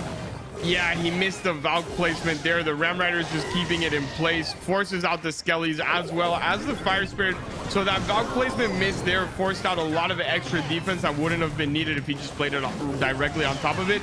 And here we go again. Tesla is down, but this time around he does have a Bandit hitting it, and good defense, but a lot of damage overall. And that's why I think I would put Ram Rider. I know that pros don't have the same the same view on what's annoying and what's not in this game as everyone else. And yeah, the Hog does get hits here. No, the Barb Barrel actually got a hit on the top side. Oh snap! I was looking at the bottom side for that one. But the Ram Riders, we are seeing some of why the Ram Rider's annoying, right? If you play the way you play defense against every other card, assumes that there'll be some distance closing, and Ram Rider just doesn't let that happen. It is so frustrating to play against Ram Rider because if you don't play it directly on top, and your brain is just accustomed to never playing a troop directly on top, it's just the way it is. You're always calculating ahead of time, and as soon as you place that down, it's like that sense of why did I just do that? I shouldn't have done that. And you don't see it just out of us or people that play ladder in the 5, 6, 7,000 range. You see it at the top all the time, and it's just that the way your brain works. And this is a game where, you know, constant mechanics are the same way, you know, placements for things, and the Ram Rider just catches you off. Or sometimes you're even defending another troop, and the Ram Rider comes in and it slows that down, and then it just makes it's very frustrating. I agree with you. And then it hits your tower for no reason, just because it's the Ram Rider and it hates you, and the universe is against you. So yeah, we all feel those things. Group D, quick update here. Group D is still trying to finish up. It's round 3, so Yuya and Chetty are still locked 1-1 in round 3. That's actually a pretty good matchup between those two. We'll see who comes out on top in that one. Osama won his round there 2-0, so did Famous Kid. So we'll see. We'll have some updates on round 4 for that group in just a little bit, but they're still finishing up round 3 right now in Group D. Famous Kid having a great overall year. I mean, oh yeah. I mean, everyone knew how good he was, but the level of play and the placements that he's had this year has been very impressive. And I mean, he could be another upset alert heading into that World Finals. Yeah, I mean, Famous Kid has had skill for a while, but you know, there's some of those moments where you're put in a role player position with team play. You don't have those big signature wins yet. But we've seen some of those breakouts this year, right? We've seen Mo, who was okay on kicks, turn into an absolute beast this year. Lucas, who turned things around and got it together on Pain Gaming, kind of recapture the level of 1v1 play that was expected from him in the fall in CRL for 2020, right? So we've seen a lot of things happen this year where players are kind of taking advantage of what CRL is like when it's a full 8-month run. Yeah, and I think it's also the fact that now you're seeing the players that work the hardest achieve the most, right? Before it was like a full-on team aspect. So if your 2v2 wasn't good, you weren't going to get team success no matter how much you played your 1v1 or how good you were, unless your name is Ruben, and then you could actually, you know, do the whole King of the Hill and the 1v1 set. But this time around, it's basically the way Clash is set up now is like okay, there are no excuses. You rely on yourself, and if you want to work harder than everyone else, you will. If you want to play more ladder than everyone else, you will. And I think that's what you're seeing, which players are working the hardest to achieve what they want. And you see Mo, Lucas, Famous Kid, all these players really live on Clash. Well, Boss going to maybe a kind of a common pick for him here in game number 2, going with the Bowler Loon Freeze. Yeah. Definitely seen Boss go this direction quite a bit, and you know, you don't hate having the Bowler here against the Royal Hogs, but the lack of a big spell could be a challenge, although the E-Drag version of this does give him more options. Yeah, the E-Drag is really saving him here when it comes down to those Skelly Dragons, and a nice freeze there for the most part, but if just one of those dragons does live on, it should be good enough, and a nice set of Hoggies there. But again, the Bowler is a good defense, but not as good as it seems in your mind. You'll always get 200 to 300 damage anyway, and then you have this really clunky guy pushing down the lane. He doesn't have Lumberjack here. Now he does, but it's behind the Loon. So is there a NATO or a Freeze in here to deal with this Mother Witch and make some room? Freeze does come in, and wow, big time connection. He played the Dragons instead of the Fireball. I think the Fireball was the play there just to give him time. But look at the left-hand side. The Brawler going in, and the Dragon on the right-hand side is actually on tower. That's going to be it most likely. Bowler holding on this left-hand side here for a little bit, and now Lumberjack trying to keep that piggy off tower. He needs to go all in here. Boss needs to go all in. It's one Fireball away. It's who cycles quicker. The Freeze is going to come down as well. Get some Skellies down if you're Mao. You don't need those Dragons. You need the Skelly and a Fireball. You just lost. No, it doesn't hit. But then he Fireballs on defense. Oh, my word. Log? Yeah, I'll do it. Yeah, there we go. I mean, it was just the most odd sequence that you can have. The miss the Freeze on the tower, miss the Fireball, not needed. The Loon was already gone. Cycling Dragons when you were in Fireball range. Wow. Well, you know, they don't. It doesn't matter if they're pretty. It matters if you win. And Mao does get the match victory here. That was special. Is a good way to put it. Odd. Yeah, that was definitely odd and unfortunate. Maybe some flashbacks there for Boss from last week and with the spells, man. They've been hurting him. The Freeze, it seems like he missed it by the same amount that he missed the Earthquake. It hurts to see because you know he's better than that. Yeah. So I think that's probably what's frustrating him as well. Knowing that you're better than that and committing those mistakes, a little bit rough. But on the other side, also Mao. Oh, why are you cycling Dragons and Valks and stuff? Get the log, get the Skellies, and throw that Fireball, man. You're in Fireball range. Yeah, you get tunnel vision sometimes on one side of the board. And I mean, I've had games where I won and I didn't realize the tower was in trouble on the other side, right? So we've all had some tunnel vision here and there, but man, every once in a while, not going to work out. And CR1 Revolution in the chat saying, wow, I just versed Mohammed Light. I can't believe it. Yeah, I was keeping an eye on that one. I think Mo ended up winning that one, if I remember correctly. And so, I believe that's an Australian flag there. I can't really tell from here. CR Revolution, you know, I hope you enjoyed the experience of facing off against a number 1. New Zealand, I believe. Oh, New Zealand, okay. Flag. Yeah, I mean, I cheated. All right, oh, I nice cheated. One. I'm not gonna lie. I wasn't looking at the flag. I was looking at the abbreviation. It said NZ. Oh, so whatever. Not a big deal. I used the cheat code. That's okay. That's okay. That's fine. Let's see. Yeah, New Zealand. Yep, I never been. Yeah, it is certainly. Let's see our next match on the screen. Here we go. Ooh, this will be fun. Mini Minter against. I'm not sure what that name is here. I don't know if we know that player. We're gonna go to a game number 3 here for the Peruvian American. Yeah, let's check out Mini Minter, who's also had a pretty up and down year, right? I think coming into 2021, he was like, okay, this guy's gonna be top 3 on this year. He was winning everything. He was at the top of his game. Even monthly qualifier number 1, he was at those finals as well, and then just kind of had a big dip. But if there's one time to really come back into form, it's probably right now. Yeah, I mean, you know, with a $200,000 grand prize on the line, maybe, just maybe, getting ready for CR World Finals makes a little bit of sense. But of course, that's going to be a brutal tournament, as round 1, the round of 32 for CRL, is going to be a single elimination round. and then we go to double elimination once we have our top 16. So that first one is going to be insane. Yeah, that's. I'm sorry. Can you hear me okay? I'm sorry. I got you. I hear you. My whole computer is like. I lost. Can you hear me, Eric? I can hear you. There we go. We're back. I lost kind of visual on the game. It just so I wasn't able to comment on what you were saying. Everything just kind of froze on me. But I'm good. I'm back. You're back.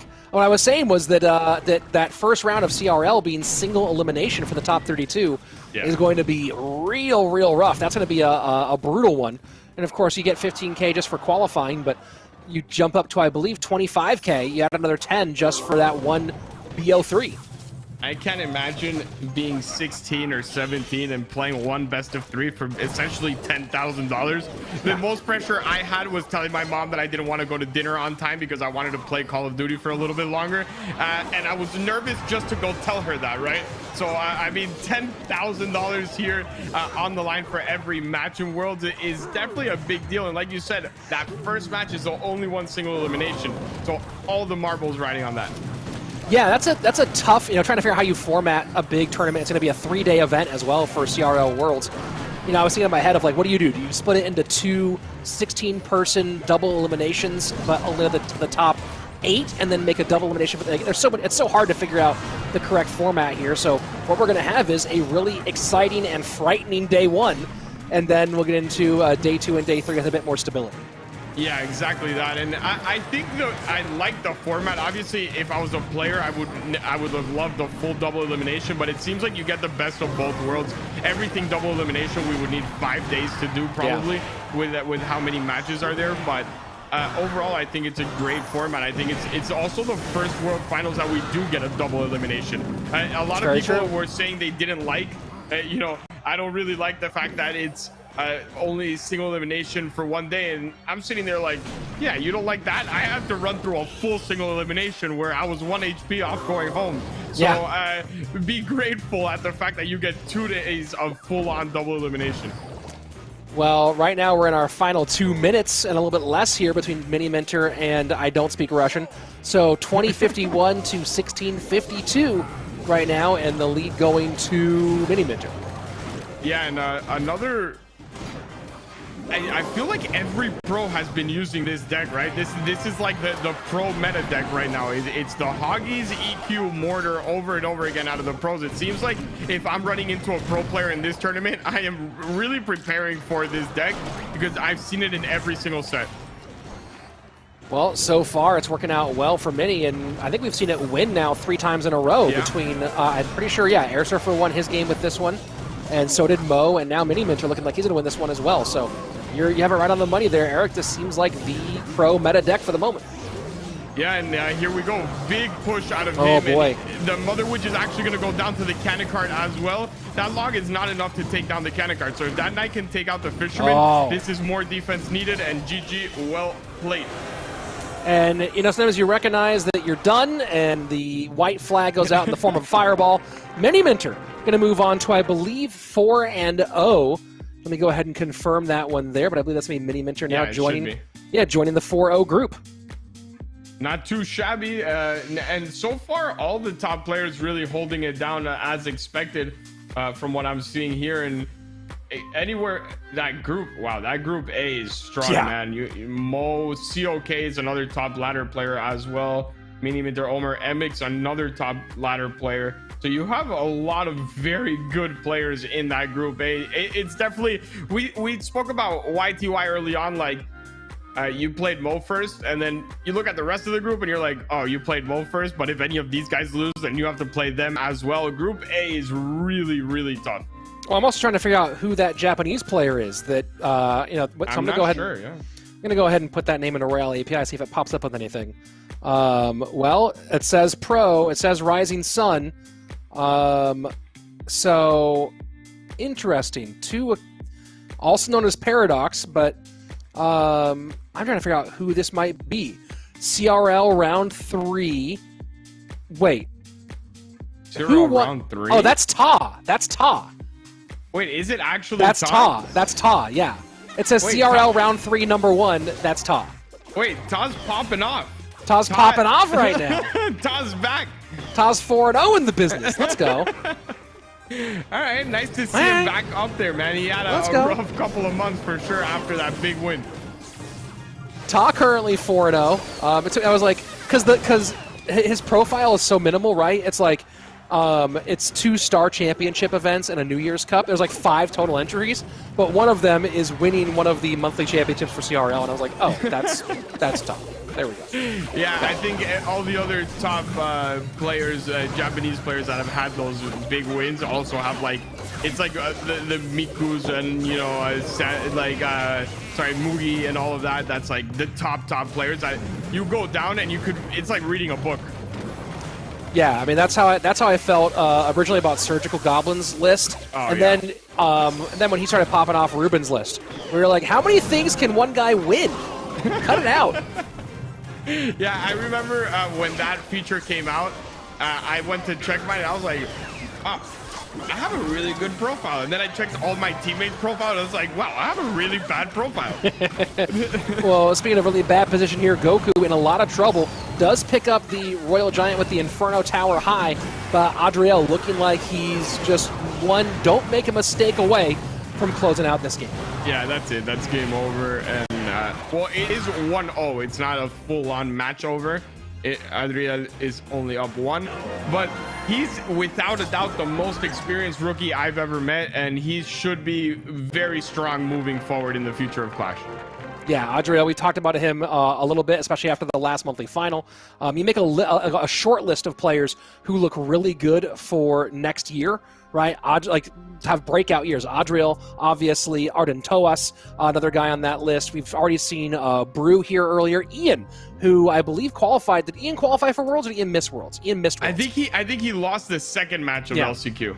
So you have a lot of young players who look like the future of competitive Clash should be very healthy in 2022. Yeah, 100%. And it's also a lot of, you know, we're used to seeing Germany and Spain and Mexico really dominate, but I mean, the top players moving forward are not really from those countries. We're seeing America, we're seeing Dominican Republic, we're seeing a lot of different countries really coming in.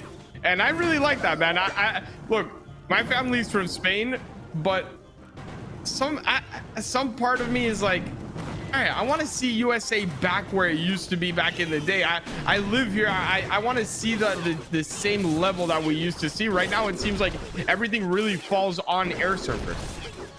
Indeed, but you know, we'll see as things evolve what things look like in 2022. Speaking of evolving, we are seeing our leaderboards coming up on the right-hand side now, so you can keep an eye on that as time comes in. You can see in Group B, mentioning Air Surfer currently second place, that 8-2 is games. So he is 4-0 in match play, 8-2 in gameplay. You can see there are currently a few players at 4-0 in that group, including the Awesome MK. And then going on to Group C here on your right-hand side, Wallace, New Coco, Safe, and Mao have all been pretty much lights out so far in this tournament.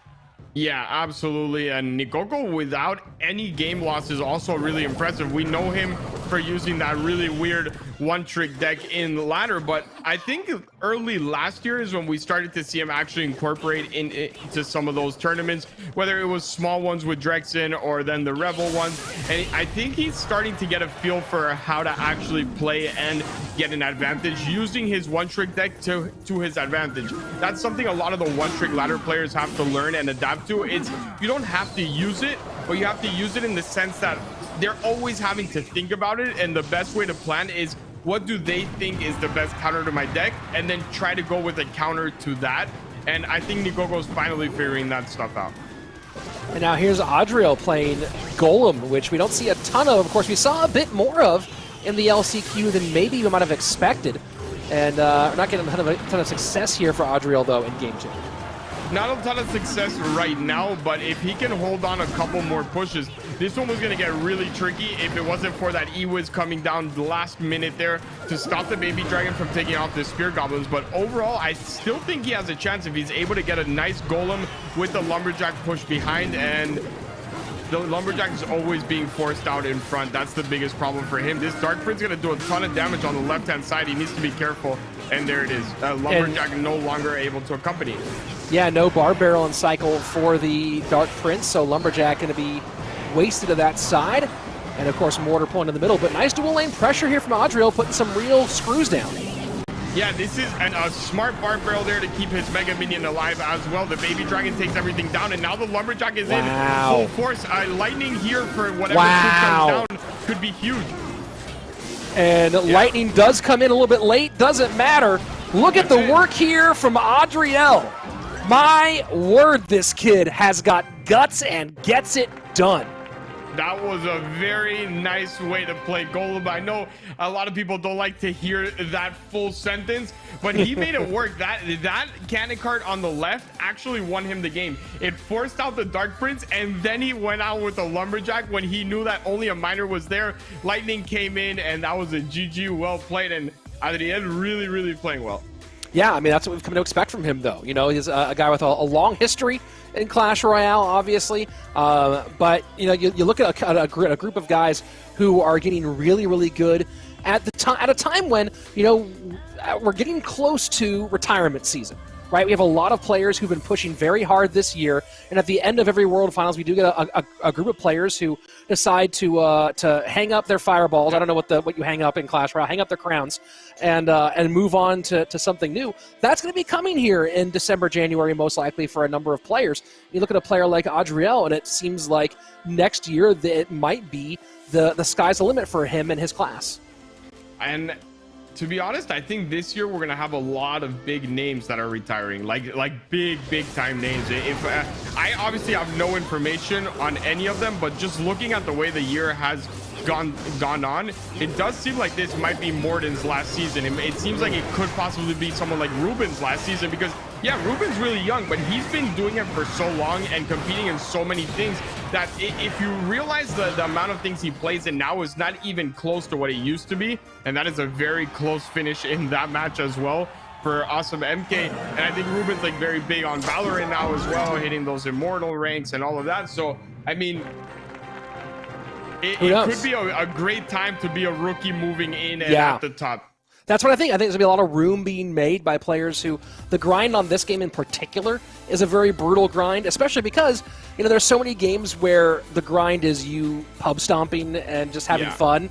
Whereas in Clash Royale, if you're winning better than 60% of your games, you're world class, right? So you're playing a game where you're inherently going to lose a lot of brutal, kind of emotionally crushing matches over and over again.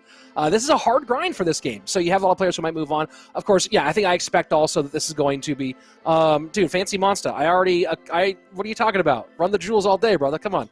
Trying to tell me I look like LP, like I don't know. I think Morten, Morten's in a place now where he has 2 channels over 100,000 subs, one in German and one in English. If I were Morten, I don't think I would play competitive beyond this World Final. So I would 100% retire it if he enjoys content. That's the most important thing, which he definitely does. Yeah. I mean, you can't do something as much as he does, because like you said, he has 2 YouTube channels, and then he also doesn't sleep. I feel like every day is a 12-hour stream for him in Clash. So he does the YouTube videos, he does all the streaming, and it just gets to the point where if you're also competing, it's too much for anyone to handle. Competing is a lot of stress. There's a lot of pressure, especially when you're as big of a name as Morten. A lot of people want to be that big name until they realize everything that comes with it on the negative side, and the constant pressure. You lose one match, everyone, okay, Morten's washed, Morten's not as good, this and that, and it gets to a point where, like, why do I want to keep doing that when I'm so successful creating content and all I get to do is just laugh and enjoy with my chat? So whenever someone asks me why B-Rad doesn't play CRL anymore, I just laugh. Every single time I'm like, I don't know, he has 350,000 subscribers on YouTube. Yeah, I mean, it really is that, and also it seems like something, I know it's like you're complaining playing pro at a video game, but it does get to you eventually. The mental aspect of it, of competing for a full year and then not reaching expectations, is very tough.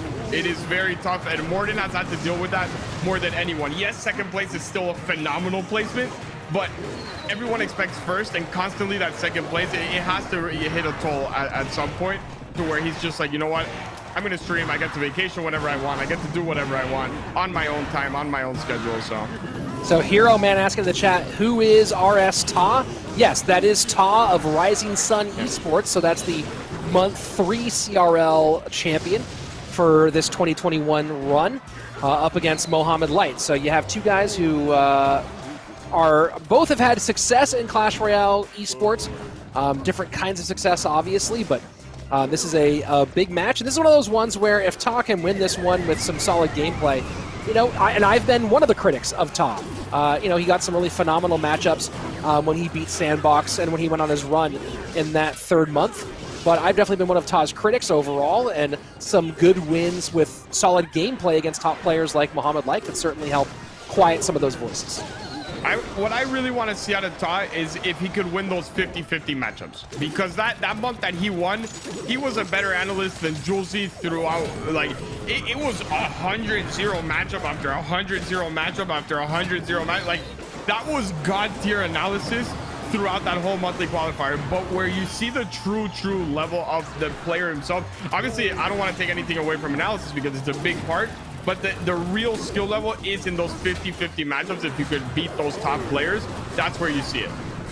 And this Valk for Mohammed Light taking the lead right back. That's a ton of damage. So here comes the Lumberloon push on the right-hand side. The freeze is in. Mortar goes high to pull. NATO making some help here for that Loon. Clean defense. Yeah, that's real nice. Baby Dragon doesn't get there, and that's a GG well played. And this is one of those matchups you talk about. Ta had some chances, but Mo just shut it down. I mean, I have this mixer in front of me, this Go XLR, and I feel like we should just record that. Mo shuts it down, Mo gets a victory, and just save us a breath, because at this point, I've said that more than ever, and I could just, you know, click that button at the end of every single one of his matches. This guy this year is unbeatable. I think that one of the best worst compliments I ever received, or a compliment, I'm not even sure which one it was. I think it was a diss.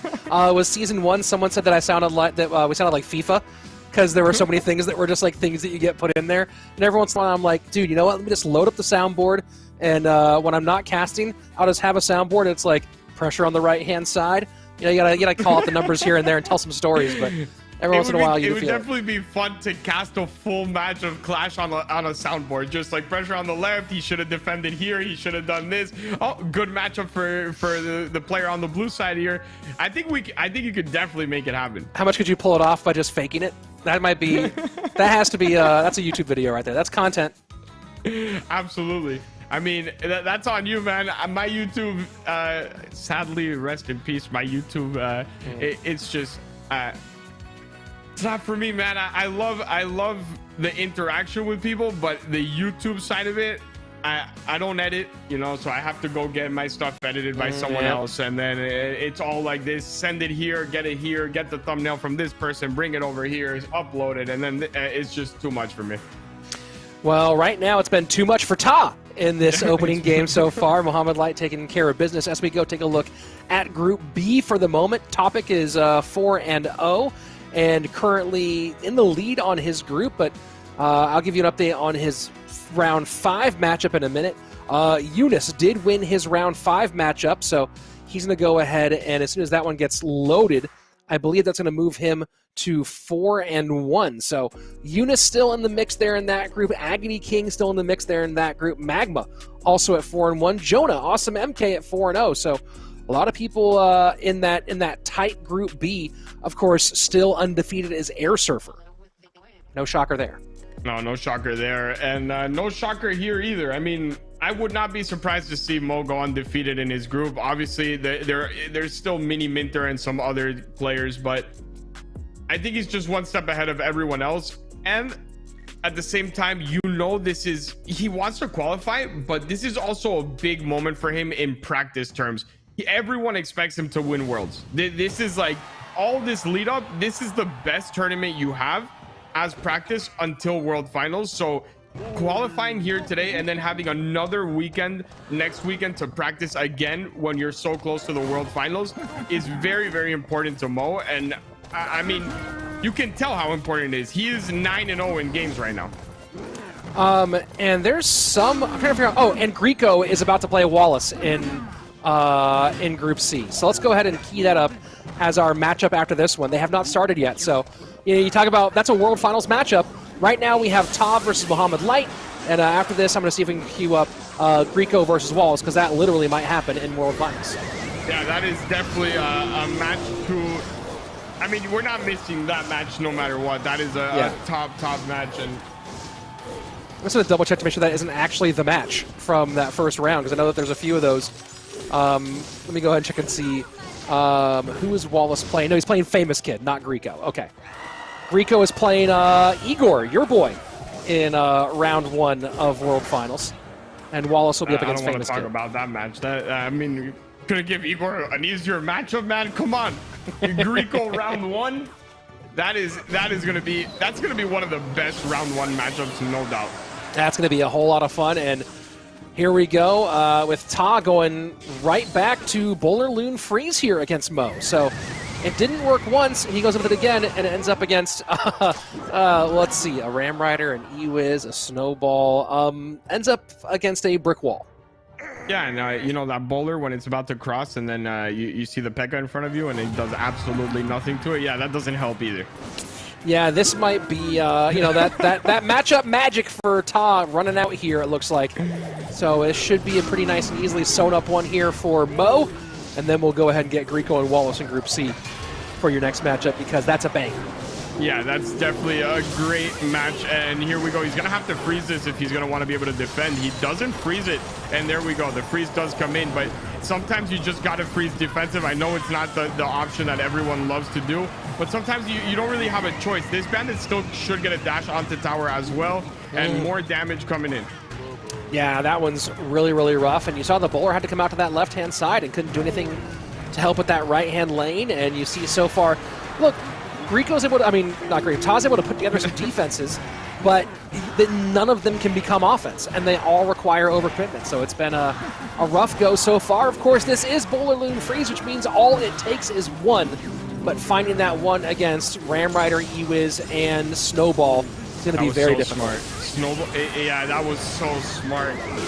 Mo just completely outplayed him there. He knew the freeze was gonna come, so instead of dropping the E-Wiz and everything getting frozen, he first dropped that fireball to make sure that that the freeze would come in last minute, and then drop the E-Wiz, keeping the E-Wiz there available to continuously reset. That was very smart out of him, and this is very dangerous out of Ta here on defense. He just froze with no P.E.K.K.A there yet. So as long as he can defend this left-hand side, he should be good to P.E.K.K.A whenever he wants. He's going to go ahead and work Bandit on the bowler on the right-hand lane. Bar Barrel does come in to try to help out. Dark Prince turns the bowler the wrong direction. Loon trying to get in deep. So Ram Rider going to hold that Loon. Yeah, good luck here. And the... you know, as if it wasn't hard enough, the bowler pushes the Ram Rider far enough back to where it's still in range to stop the Loon, and then this more unfortunate situation, the Lumberjack gets distracted as the Hoggy actually spawns in right before the freeze comes. Everything going wrong here for Ta. That was not the NATO there for Ta either. Not getting a line up there for the bowler. So a lot of rough moments here for the Japanese pro as he faces up against the world #1. Yeah, and this is all about just buying enough time so that the freeze comes in and then the reset comes in. This is going to go down as well. The Lumberjack, and that should connect onto tower. Even with the NATO, possibly no. It is able to the Bandit does it. Bandit gets in. Piggy does get one snout touch. Fireball to that left-hand tower. 243 is the number, not anymore. And Dark Prince goes and says, hey, if you're not going to that side, look at the right-hand lane as well. This Loon going to be a last-ditch effort, but there's an E-Wiz and probably a Snowball. And a Fireball. And you know, anything else, and a Ram Rider that you could play defensively as well. And, you know, you name it. Every single card in his deck defended well. Illmatic saying, no, Mohammed not normal. That matchup wasn't normal. That matchup was about as good as a bear against a bee. So nice work there for Mohammed and Julesy. Not even sure if Julesy's working this weekend, but if he is, nice work. That one came out perfect. He always works, right? Every time Mo plays, Julesy's there. Yeah, there you go. There you go. So GG, well played. Hopefully we're going to get Greco and Wallace keyed up here in a moment. I don't know if they've started their gameplay yet, but we'll let you know here as soon as we have it. And yes, Wallace is up 1-0, so we're going to go ahead and try to join them here in their game 2. With Wallace up 1-0. That's my pick, man. Come on, Wallace. Let's go, Wallace, and here we go. Nothing against Garrico, by the way. I'm trying to make a point that that's my pick. Yep, that is your pick. Wallace played RG Fishboy round number 1. So hence No you're surprise. seeing no log, no fireball. No surprise seeing RG from Wallace. He constantly uses that deck, and he absolutely has a great win rate with it. But I do, the one thing I want to point out is you can't do that at Worlds. You cannot show up there and play the one deck that everyone knows you for in that RG, because everyone has over a month to prepare for their one best of 3 that's going to really mean everything to them. After that, you win your first best of 3 or the first day, and you're good. Everything else is a bonus, right? Yeah, that's the big one. The first day is the most important thing, and then after that, you're going, hey, I've now won a bunch of cash. Let's see if I can win an insane amount of cash for one weekend of Clash Royale work. I guess a full year, you might say, but either way. And a quick happy birthday to Slash Sugar. And guys, just because I wished one person happy birthday, don't everyone say it's your birthday now. That's my only happy birthday wish for the day, unless you send me your ID with your birthday on it. Yeah. We need confirmation here before we give any more birthdays out. And the typical one is the fact that it's actually not that the first birthday's the first person's birthday, but the other one that says it and doesn't get it. Yep. It's their birthday. It's usually what happens on streams. But I mean, looking at this it's the Ghost, man. I'm telling you that the Ghost is so frustrating to play against when they know that you should play it in front of the tank and not behind it. When you play like ladder, you get the players that always play it behind the tank, and that allows you to not really have to focus on the value. But the early Ghost force out the tank a lot sooner than you want it to be, and it is so frustrating to play against. Fireball in, and here we are in the final 40 seconds, and for the moment, a slight lead here for Greco. No way, he missed the Magic Archer placement there, does not get onto tower, and that is a big miss there, because that was 3 hits that would have gone to tower. But look at the Ghost there, that's splash damage as well, I believe. Yes, it is, and that is so much damage going in. The Ghost is still invisible as well. Valk comes down, but that means no Valk on the counter push when the Mega Knight is about to drop down. Yeah, there you go. MK there to hold up for the E-Wiz. Going to have one more graveyard attempt here from Greco, but with no tank across and a poison on defense.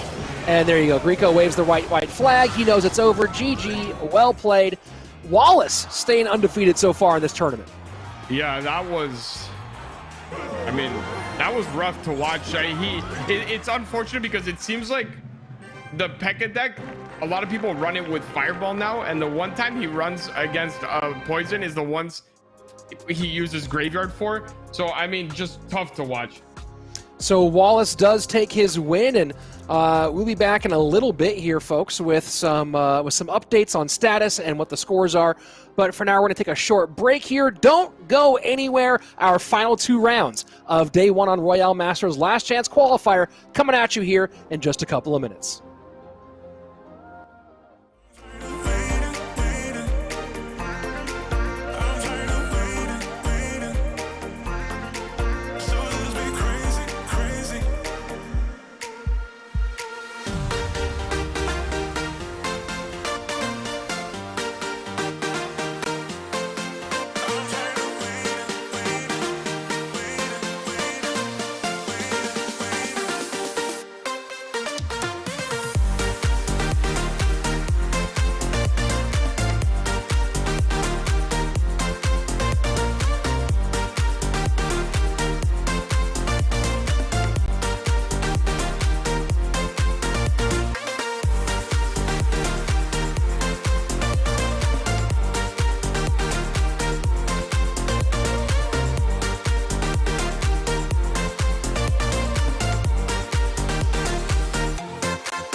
your story? What's your sign? It's like we're twin flames in a different life. Deep connection lights a spark. It's like you know me in the depths of my heart. We're dreamers. Don't care what other people say. We live it like this could be a final. Welcome back on this beautiful Saturday afternoon, morning where you are, maybe nighttime, maybe it's Sunday where you are. I don't care, it's Saturday afternoon for me, and it's been a great day of Clash Royale so far, and we have, we've seen a lot so far from the top players in the game. We've seen some Wallace, we've seen some Air Surfer, seen some Mohammed Light. We're going to bring you two players, Eric, who are both very, very talented players, and very interesting, of course, one of them being one of the most notorious ladder one tricks in the game. Yeah, absolutely. And we were talking about it, but Agony King brings something different. It is not the same type of play style that you see out of everyone. He's super aggressive in his play style, and his decks are just completely far out. It's like a bag style thing. They're both very aggressive players, and they're very fun to watch. It doesn't always work out in competitive. I want to be very clear about that. The success and fun are two very different things, but at least as a spectator, it is a lot of fun to watch. Yeah, very much indeed. Agony King on one side. The other side of that, though, is Topic, who, you know, we look at sort of that Eastern European bloc, right? And obviously talked a lot about the Lapakati, Igor, Legolas, Dreamingfly quadrant, but you have other players out of there like Paradox, and of course Topic, who we see here. It feels like there should be a bigger Russian contingent, though, in Clash Royale. Yeah, and I mean, and add to that Furia as well, right? And yep. you do have a lot of top players, but it seems like they're all just like below that line of like crossing over to the, you know, really making an impact in competitive. And maybe next year is that year, but when you talk about actual country and something like a worlds type of thing where the countries play, it seems like Russia hasn't had as much success as you think they should have. Yeah, for the size of the population, but, you know, who knows? Person by person, and there are some countries that just stack it up, right? You have Brazil has a ton, and Japan has a ton, China, obviously lots of talent, but, yeah, it's kind of hard to predict where it will pop up with massive popularity. Yeah, absolutely, and Brazil is definitely one of those countries that has had almost more success than anyone else other than, you know, Japan, Germany, and Spain, to me, historically, is like the untouchables, the greatest generation of Clash players, and even retired players, right? Like Mikambuya and all of those players. It's just so many talents in the history of Clash that have gone through those teams. But yeah, I do think Russia like could have done a little bit more. They have so many top players. It's all just about bringing it together. Ewiz to the right-hand side here for Topic, who is going to be just the slightest bit behind 2658, the mark on his right-hand tower, against the 2612 for Agony King. And, you know, I don't think we've seen any pieces of the famous Agony King deck so far in this first one. Not yet. We haven't seen anything yet, but I wouldn't be surprised if he throws it out there. And Agony King, obviously representing from my fellow countrymen, right? Venezuela, not really highly represented anymore. We had a great representation at one point with Pedro and Lich Pentakill, and it seemed like everything was on the up and up, but it kind of all fell through, and now we only really have Agony King representing us. And look, it hasn't been as successful, but it's definitely been more fun than ever to watch, you know, Venezuela. And like for me, it's like, okay, which Venezuelan's playing, and I get to see Agony King, and it's okay. I mean, I'll take it. These decks are at least very fun to watch. I'll take it is a ringing endorsement out of my co-caster Eric Benamu as the fireball comes into work on the Ewiz. And this RG all the way in that tower pretty much. And you know, we don't talk a lot about how key that Fisherman change was, because the Fisherman is still so powerful and still so big, especially in RG decks. But you see the difference in how people pull Royal Giants, no longer really trying to make it switch towers the way they once were. Yeah, back then it was always, you had to predict the Fisherman every single time on the bridge, on the opposite side bridge, because if not, it was always that change of tower. And we just saw it. It was exactly that. And that's why people don't do it anymore also. Everyone predicts it in that spot. So you kind of just want to get that Fisherman played a little bit further down and secure the pull over anything else. This time, though, Agony King does take the W.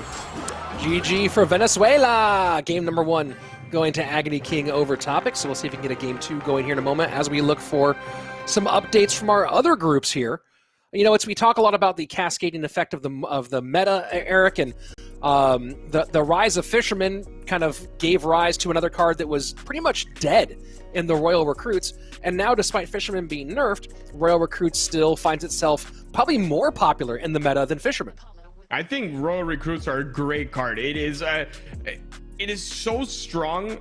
Once Bomb Tower left the meta, Bomb Tower was really what was hindering it, because that Bomb Tower was so strong that even if you didn't take them all off the board, as long as they got close enough, the death damage bomb would end up taking them all out. But the combination of Fisherman coming into the meta with the Bomb Tower leaving the meta, it was a no-brainer. Like, okay, Recruits have to be played. It is so strong. Like you said, they stayed in because Fireball bait is still very strong, and Recruits with that Flying Machine and Hogs is the best Fireball bait there is. So looking at some interesting matchups going to be taking place in Group C here. Wallace versus Nikoko will certainly be interesting, and then it looks like that's going to be Greco versus Boss on that side as well. And keep in mind that one-loss players might be making it in from that group. So right now, the only 5-0s in that group will be Wallace, Mao, Nikoko. And then after that, you're starting to get to the 4-1 players for Group C. Yeah, and also we have Mini Minter versus COK in the 6th round of Group A, which is another really good matchup. They're both 5-0. There's 3 players that are 5-0. Mo, Mini Minter, and COK. 2 of them match up against each other. And I guess they're both happy that it wasn't Mo that they matched up against. Mo got a 4-1 opponent. So one of them will continue to be undefeated, and possibly the only undefeated left in that group, which would pretty much almost secure them that spot in tomorrow's bracket, in the sense that opponent win rate will be higher because they beat an undefeated 5-0 player. And that'll be a very, very important one as well. That undefeated, of course, we'll see how it all ends up when we get to the very, very bottom of this one. I'm trying to get some of the other ones. COK, of course, Mini Minter, you just mentioned that one as well in Group A. There was one other one that I thought was very interesting there, Omer versus Betfus. I believe they're both at 1 loss right now, so that should be a good one in that matchup. And of course, Mo pulling the Nicolas God matchup. Another young player, Germany. You were talking about different countries for Clash Royale. And you mentioned Germany, you talk about the original sort of big 3 in Japan, Spain, and Germany. Germany, it feels like the promise of this second class of players that it had. Schwarzen being someone who obviously is playing at a high level. We're going to see him later this year, one more time at Worlds. But, you had a list of guys outside of Sam and Morton, right? You had Schwarzen, you had Faust, and, you even have a guy like Niklas, who's been sort of the next tier behind those guys. It felt like Germany was poised to be the next big powerhouse, and it just didn't quite materialize. I think the problem is you need Morten. Like, these guys are great, but Morten was on another level. Morten was that guy that allowed you to compete when you had to have that 1v1 versus Mugi, that 1v1 versus Ruben, right? He was that guy that could make it happen for you. And I think that's what really sets apart those countries. You had a great support crew, you can say, and then that one massive star. Obviously, Japan has more than one massive star with Mugi and Greco and Hajime and all of these. Like, they're on another level. But Germany had the 2v2 down better than anyone else. And then if you could get Morten down and compete against Mugi or against Ruben, that was the big deal. Right now, the only person I see really that could possibly take over that spot at some point is Raykart. I think Raykart came out of nowhere, but I do think he's the best German player still playing at a high level when you take out Morten. Sure, and that's another guy who's very important to remember, because a lot of those guys were part of that Existence team that won the CCS back in 2019. But it's interesting, we talk about it and here we go back into Agony King and Topic for their game number 2, Agony with the advantage. You mentioned 3 young players out of Japan in Mugi and Greco and Hajime, and the level of those 3 have reached versus the difference where you have a class that felt like it should have reached similar levels out of the same names you mentioned in Germany. Yeah, I mean, it's 2 different the outcomes of those classes of like, okay, we had Japan where they had Mugi, Isaperon, sorry, not Mugi, Mika and Isaperon, Raiki, all these players, and then they were going to be taken over by these guys. These guys actually became better than them, right? Like Mugi, Grieco, and Hajime actually surpassed all of those players. While on the other end, it was like, okay, they should be able to take over. It probably won't be the Morden level or Sam at his best, and it ended up being just a level below, a tier below, in my opinion. So one over exceeded expectations, and the other one kind of was a little bit underwhelming. But it's funny we say underwhelming, and you have two of them qualified to World Finals anyway. Yeah, right. So that is an interesting way to put it. Yeah. You know, you talk about underwhelming though, and you know, I was taking a little lull in this action with this minor rocket deck from Topic against Agony King's P.E.K.K.A. Ram Rider. You know, if you talk about those big three countries, Japan's still at the absolute top of Clash Royale. Germany's still in the mix, but not quite as dominant as it once was. After Ruben, what's out of Spain? I haven't heard. I mean, I guess you have Michi, you have Dark. But yeah, but they don't really play at that level. Dark is the only one that still kind of plays, but and Vale is more now concentrated on content than anything, if I'm not mistaken. But I mean, when you have people like Javi, Canario, and all that group of players all retire in the same year, it's kind of like a shock to the team, right? Like it is not easy to recover. In the other sense, you had Mikan retire 1 year, then Raiki the next, and then it was a more gradual thing. This was like, okay, we're gonna take the top 10 players possibly out of CRL West, and all of them are gonna retire. Yeah, very true. And so far, talking about truth, Topic might have gotten this one right here with his deck pick way ahead right now on Agony King as we approach sudden death overtime. Yeah, and I mean, this deck is the one I was talking about that I've casted like 8 times and it's always lost. I think I might actually be seeing the first ever win that I've seen for this deck. That Dark Prince comes down just in time, saving that Bandit dash. But he has such a big lead on that top right-hand corner tower that I don't see him losing. You could just full defend. You could rocket the Ram Rider worst case scenario, and you should be able to hold on to this lead. The only way I see it kind of going downhill is if he misses the rocket. And I do have to correct myself. Someone mentioned it in chat. Yeah, right. Schwarzen did not make it into CRO World Finals. So World Finals from Germany is only going to be Morten and Reichert. And yeah, Schwarzen did go down. I believe it was in the match to Rad, as it was mentioned. So yeah, in my head, I had Schwarzen in Worlds for some reason. Me too. I genuinely, I would have put money on that Schwarzen was in Worlds. So yeah, I mean, Rat popped off out of nowhere. I'm just gonna throw that out there. But Rat, I was not expecting to see Rat on World Finals. Like, I know his talent, but it was just like he was nowhere really to be seen the whole year to the level, and then he shows up to that LCQ and just runs through his 2 opponents, and they weren't easy opponents either. Well, he had fun with doing it. Rat's a lot of fun to watch, yeah, and of course, Japan in particular, those players tend to be really fun and effusive and exciting people to watch overall. And talk about excitement, it looks like Topic's going to have a good chance to send us here to game number 3 unless he gets overwhelmed in the last few months. Yeah, I don't think that's going to happen. He should rocket defensively, or just to make sure that it doesn't happen. He doesn't need any more damage on offense. So look at the Flying Machine is now connecting onto tower. The Ghost is going to take out that Tesla, but just too much damage on that Dark Prince on the top left anyway. Yeah, look at that one. Dark Prince going to finish things off over here. Rocket not even needed defensively. Tesla comes down. Agony King waves the white flag there. And there you go. We're going to game number 3 here between Agony King and Topic, keeping things interesting in round number 6. Yeah, for sure. And I finally get to see this deck win. And now I have a little faith that it actually works, because it got to the point where I was like, are people just trying to lose matches on purpose and by running this deck? So it seems like everyone just needs to go against P.E.K.K.A. Ram Rider in order to win with it.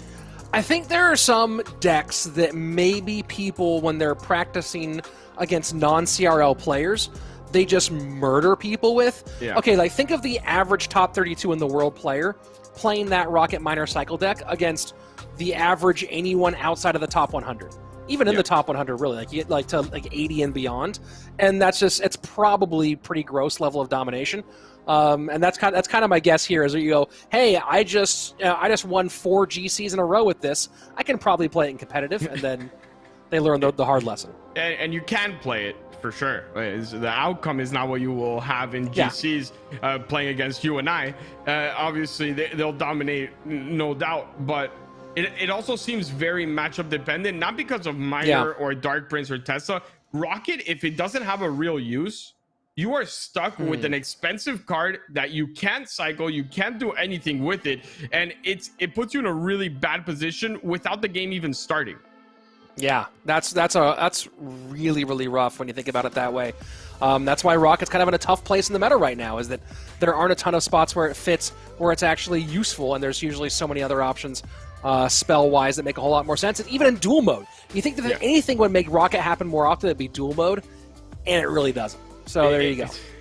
It's just it's a rough spell when you think about it. Like, yeah, it does a lot of damage, but at the same time, it has the smallest radius out of all of them, as expensive as any spell can get in the game, and it has the least amount of usage when it comes down to spells. So it only really works when you're playing against stuff like if you get a Loon matchup, and not even Lava Loon, because Lava Loon is still bad to use Rocket in.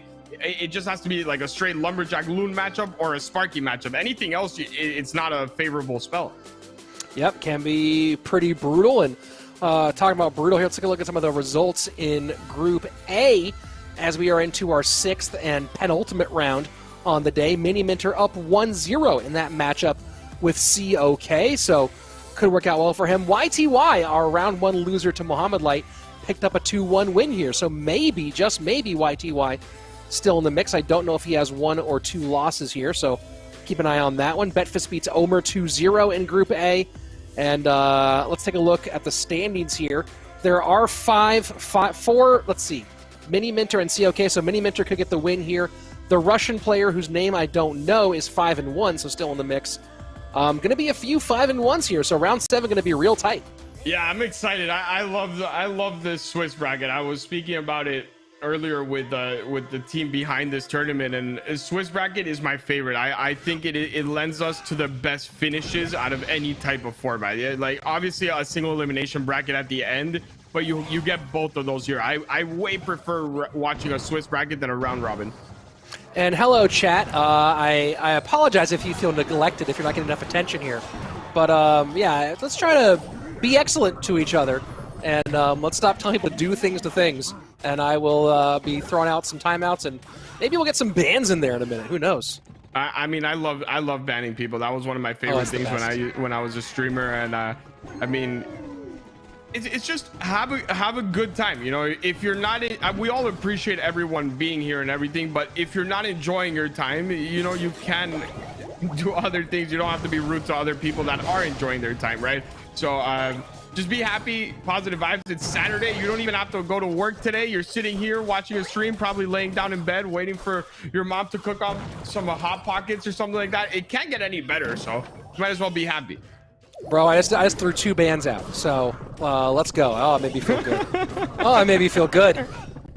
Yeah, I'm actually beating the mod just told me in my ear that I'm beating him to the bans, so at least I get to have the I get to enjoy it myself.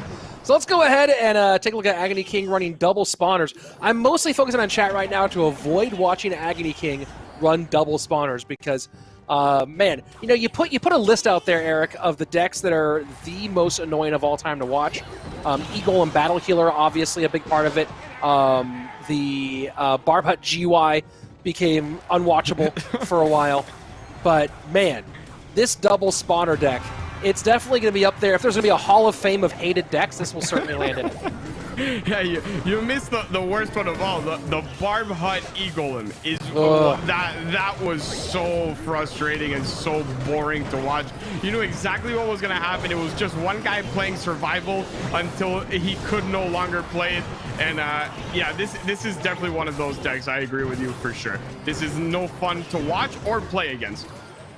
Well, Topic so far doing a good job getting the early lead here with 30 seconds left, up by about 1,000, maybe actually about 700 on that left-hand lane. Yeah, and just a quick, I started tuning into the chat really quickly, but just want to give a quick little shout out to Callie and Mikey Stash. And I see some people from my community sending some love and that they miss the streams. And I appreciate you all for being here and all that love. And I like that you guys are keeping the positive vibes. That's what I like to see. So here we go, sudden death overtime, and the E-Barb shut down here by the Royal Recruits with some good spread here to each lane. Mother Witch, though, putting a little bit of pressure on that left-hand side, and so far we have not seen Agony King take advantage of the fireball bait aspect of this deck. I mean, I sit here and I kind of chuckle because we both know what's going to happen at the end of this game in Triple Elixir, right? It's going to be one huge, massive spam at the bridge with the poison, and it's just not really going to work out well for Topic unless he pulls out the craziest defense. He used the fireball there on the fly machine. Mother Witch is available now. The furnace comes in. We're reaching Triple Elixir in 20 seconds, and as long as he can defend here, I'm kind of scared here. Oh, wait. Oh my Flying word, machine. sneaks in with the flying machine. That is an insane amount of damage, and that's gonna be down to 516, so suddenly the swing goes heavily towards Topic. Yeah, that cannot happen here if you are Agony King. You've waited till this is the moment where this deck shines. You cannot allow that to happen, and that's it. That's game over. Venezuela goes down here. Agony King goes down. I'm a sad caster right now. A little sad panda here, but let's see. Does the E-Barb spam do anything? No, No, because shot. there are Royal Recruits. GG. GG, well played. Topic avoided what could have been a flood in the wrong direction. Yeah. And will take this game 3 win. We're calling it with 30 seconds left. Yeah, I mean, there's just no way to break through. He was able to force out so much from him that he wasn't able to capitalize on getting more buildings down in Triple Elixir. He was just forced to E-Barbs on the bridge constantly, and that will be game number 3 for Topic. And in a very big matchup, this is heading into the final round. This means a lot. And here we go. Fireball to the left-hand side. GG. Well played. And, you know, we have another... I'm trying to look up who this is right now. But we have another Japanese player in that group who's currently 5-0 undefeated. I believe for Rising Sun Esports and Turi. So, more on that in a minute here. But GG, well played. Topic doing a great job here and getting his win. Yeah, that is a massive win, and I don't know who the other Japanese player is either. I feel like I used to know everyone's. Yeah, right? But as time goes on, it's more and more players to keep track of, and I'd rather not say the wrong one and then, you know, be told off. But well, I mean, it looks like that's Turi, who yeah, is a 2-time 20-win challenge winner, finished this season at 273 on the rankings. 8.2K player, so that's what it looks like. And here we go to game 3 of Mini and COK. This is a big one. Yeah, this is definitely a big one. Both of these players undefeated. I'm glad we're going to a game 3, so we didn't miss anything really. Like, we could have missed some good matchups, but this is the one that we want to see. This is the really important one, and he's going very traditional here, Mini. I think both players playing pretty, you know, safe decks. They don't really want to risk too much, but that was a heads up RG in the sense that the Fisherman was already down. You know, it was going to bring it closer to tower, and you get some extra damage there. Mini Minter won game number 1 running Hog Mortar EQ with Cannon Cart. That was the game 1 win for him, so Earthquake and Delivery out. And then in game number 2, it was COK running Graveyard Cannon Cart with Fireball. So that's why you're seeing Poison here in this matchup. And I mean, he has to be very careful here. I was about to say, these Zappies are in cycle. It's going to stop that RG, and he basically only gets 1 hit out of this big push. And now he allows his COK to go completely on the offensive, especially if that Fisherman goes down, which it won't. Okay, it stays up. He's given a little bit more room to breathe, but no cage on the bottom, no building on the bottom. And I'm wondering what Mini is using for his spell. If it is, you said he already used the EQ, right? So yeah, so it has to be Fireball, right? Yeah, it's either Fireball or Lightning, either one of those. I'm not too sure which one he's going to go with. I'd assume Fireball just because it makes more sense in this specific deck, but I wouldn't be shocked if I see Lightning either. Well, we'll find out pretty soon. And again, we didn't see the Fireball on Mother Witch now for a couple of cycles, so that makes me feel like maybe not Fireball. Yeah, that's another reason why it definitely could be Lightning, but it seems like you would see Lightning in the next push. In this push coming up here with the RG, it seems like it definitely has to come out. You're going to need to get some damage, and you're falling behind. You're down 1,000, and if you can just get that shield off of the Dark Prince, you should see it here. Dark Prince gets pulled in, though. and Zappies make the lightning. It is Fireball. There we go. Okay. So I guess it was more of a personal preference on saving the Fireball for the Zappies rather than that Mother Witch. And this Fisherman stays alive for, I don't even know how long now. The original Fisherman, actually. It's the one that was launched in 2019. It seemed like it for sure. And maybe, all right, that, yeah, I was going to say that Electro Spirit probably not going to do much there. But the Mother Witch still spawns up a Hagi and buys him a little bit more time. And he's doing really, I'm not even going to finish that sentence. I was going to say he's doing really well with his Fishermans, and then that happens. Yeah, that's always brutal when that Fisherman doesn't actually pull across the bridge. So here we go. Fishboy going to go ahead and get onto the Royal Giant of Mini Minter. COK getting deep in enemy territory. Yeah, and even then got a hit before the Fisherman even pulled. So exchanging hits is not all that bad for COK here. They have the same, basically the same spell damage, both of them with that log, 1 poison, 1 fireball. The positive side to having fireball is its instant impact, but he misses the log there onto the Dark Prince. And it seems like COK is going to stay undefeated here. Yeah, Mini Minter in a tough spot. Oh, and yeah, that's it. Yeah, there you go. GG, well played. COK going to go ahead and throw a poison down here and take the victory. Mini Minter going to be 5-1 going into our final round, so has to win that round 7. But a win in round 7 should be enough to qualify him for tomorrow. Yeah, it definitely should be enough. Light is sitting at 6-0, so Light is probably more than qualified, seeing as I don't think he's even lost a game at this point. Yeah, we'll get some stats through here in a little bit, but COK does get his win there. And that puts COK and Light as our 2 6-0 players. Ta and Mini Minter both behind them at 5-1. A few players at 5-1, but again, only 4 players will go through to tomorrow. As we look at Group B's results here, we're starting to thin that group out too. Awesome MK, the only undefeated player in Group B at 6-0. Topic and I believe Curry is the other player, and Joel Mendo right behind them. Go ahead, Eric. You know who Awesome MK plays, right? Playing Topic in the last round of the last. He's undefeated, and Topic is 5-1. So this is really dangerous for Topic. This is where like it played out horribly for him. He's 5-1 and he plays the undefeated person. So Awesome MK doesn't really lose all that much. If he loses, he's still at 1 loss. But Topic has to play the best player, and if he loses, he's probably going to be out with that 2 losses. Yeah, that's actually going to be really, really brutal. And hold on, thank you. Someone did ask if we have content creator codes. Code Rich for me. Yeah, if you are doing stuff and for carrying me. There you go. Code Rich, RICH. Go ahead and use that in all your Supercell stuff. That'd be super cool. Do appreciate it. Yeah, Awesome MK. Man, that's a nice spot for him. And Phone Cats is raiding our with a party of 118. That's a name I have not seen in a while. Phone Cats in the building. So if you're just joining, first of all, shout out Phone Cats. Been a minute. Secondly, welcome. This is RoyaleMSTRS. I'm Rich Slate, and that's Eric Benamou. And we are entering the final round of our Swiss bracket play in this $25,000 prize pool tournament.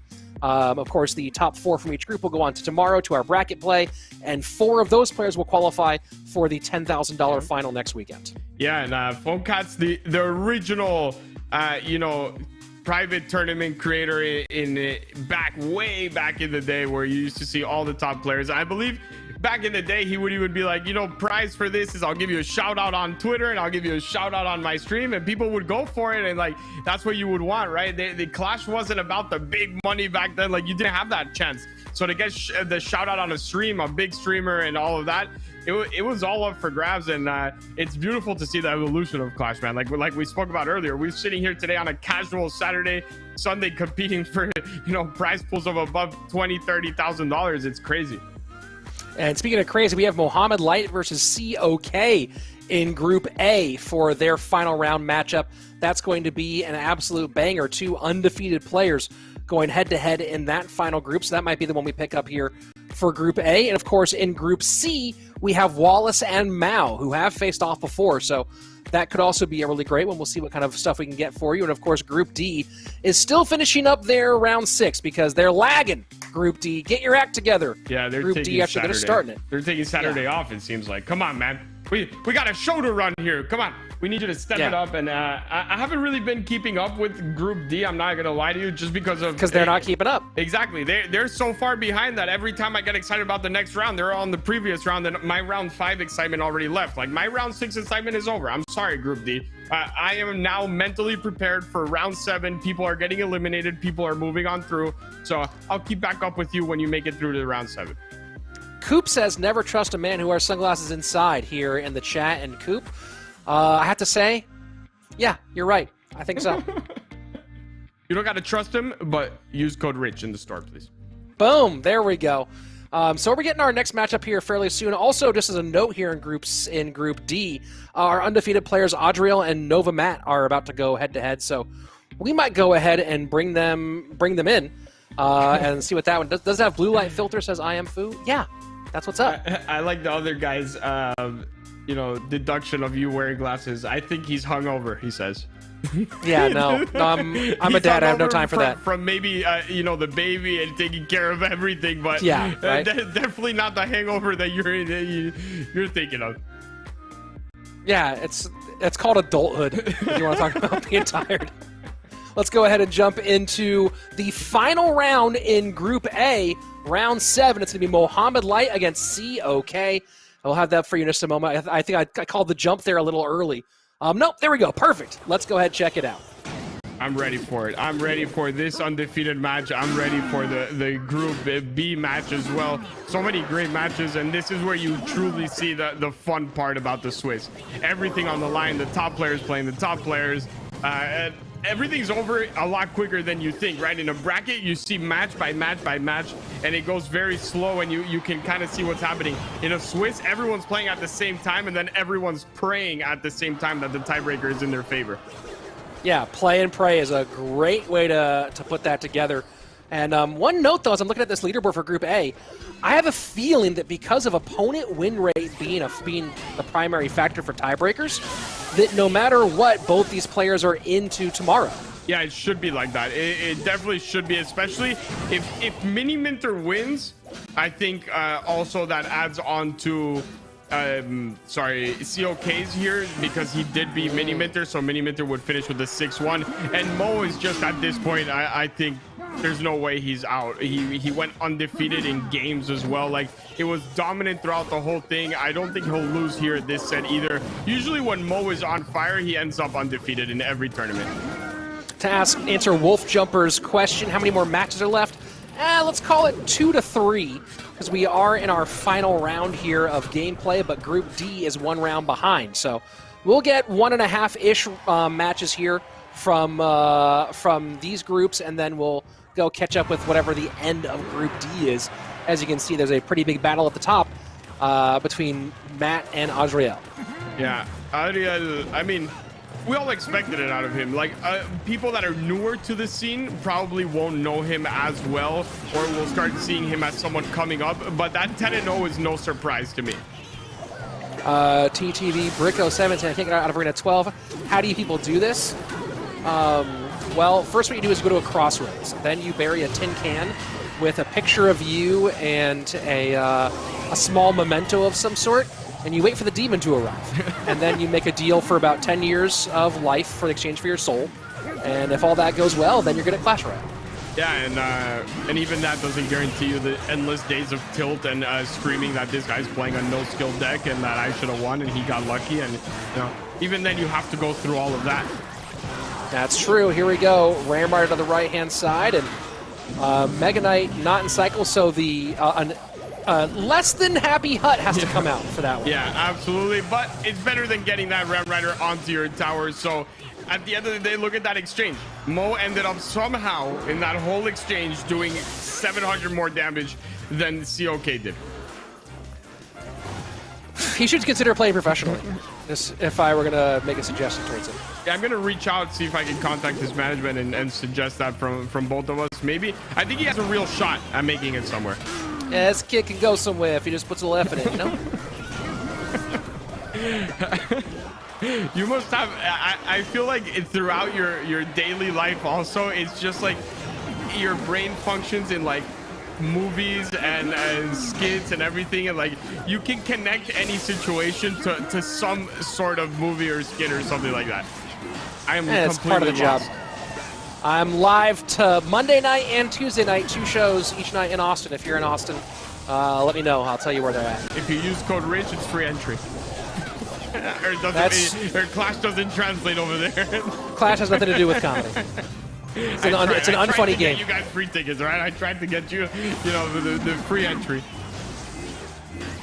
Final 40 seconds. Ram Rider going to hold up high, but not going to break on through to the other side.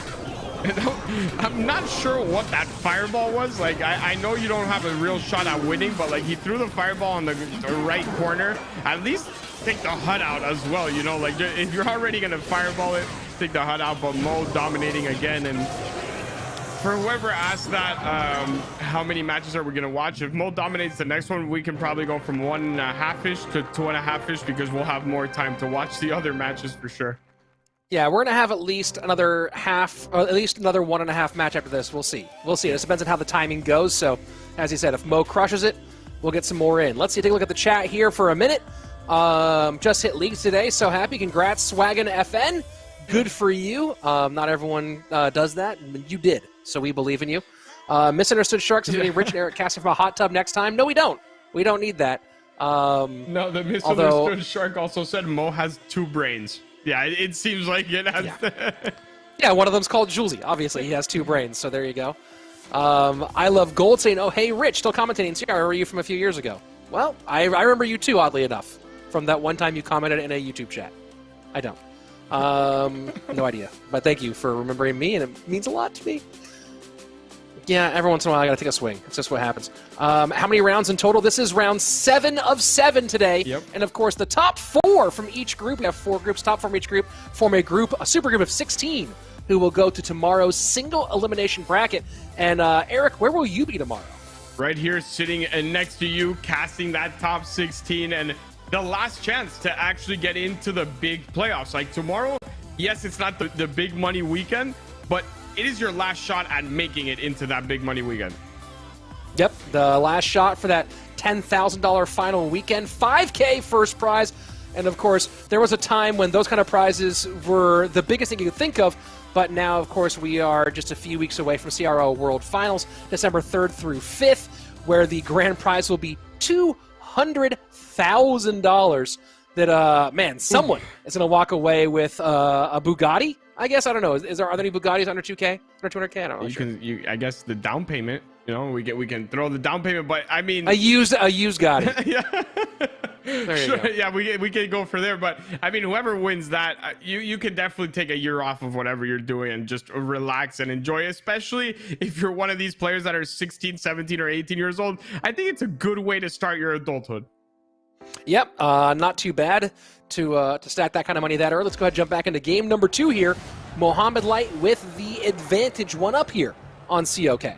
Yeah, and all right, Mo running what Mo does best. This is going to be a cycle deck for sure with those Spirit Goblins coming out. The Valk is out as well, and this is where it really gets tough to beat Mo.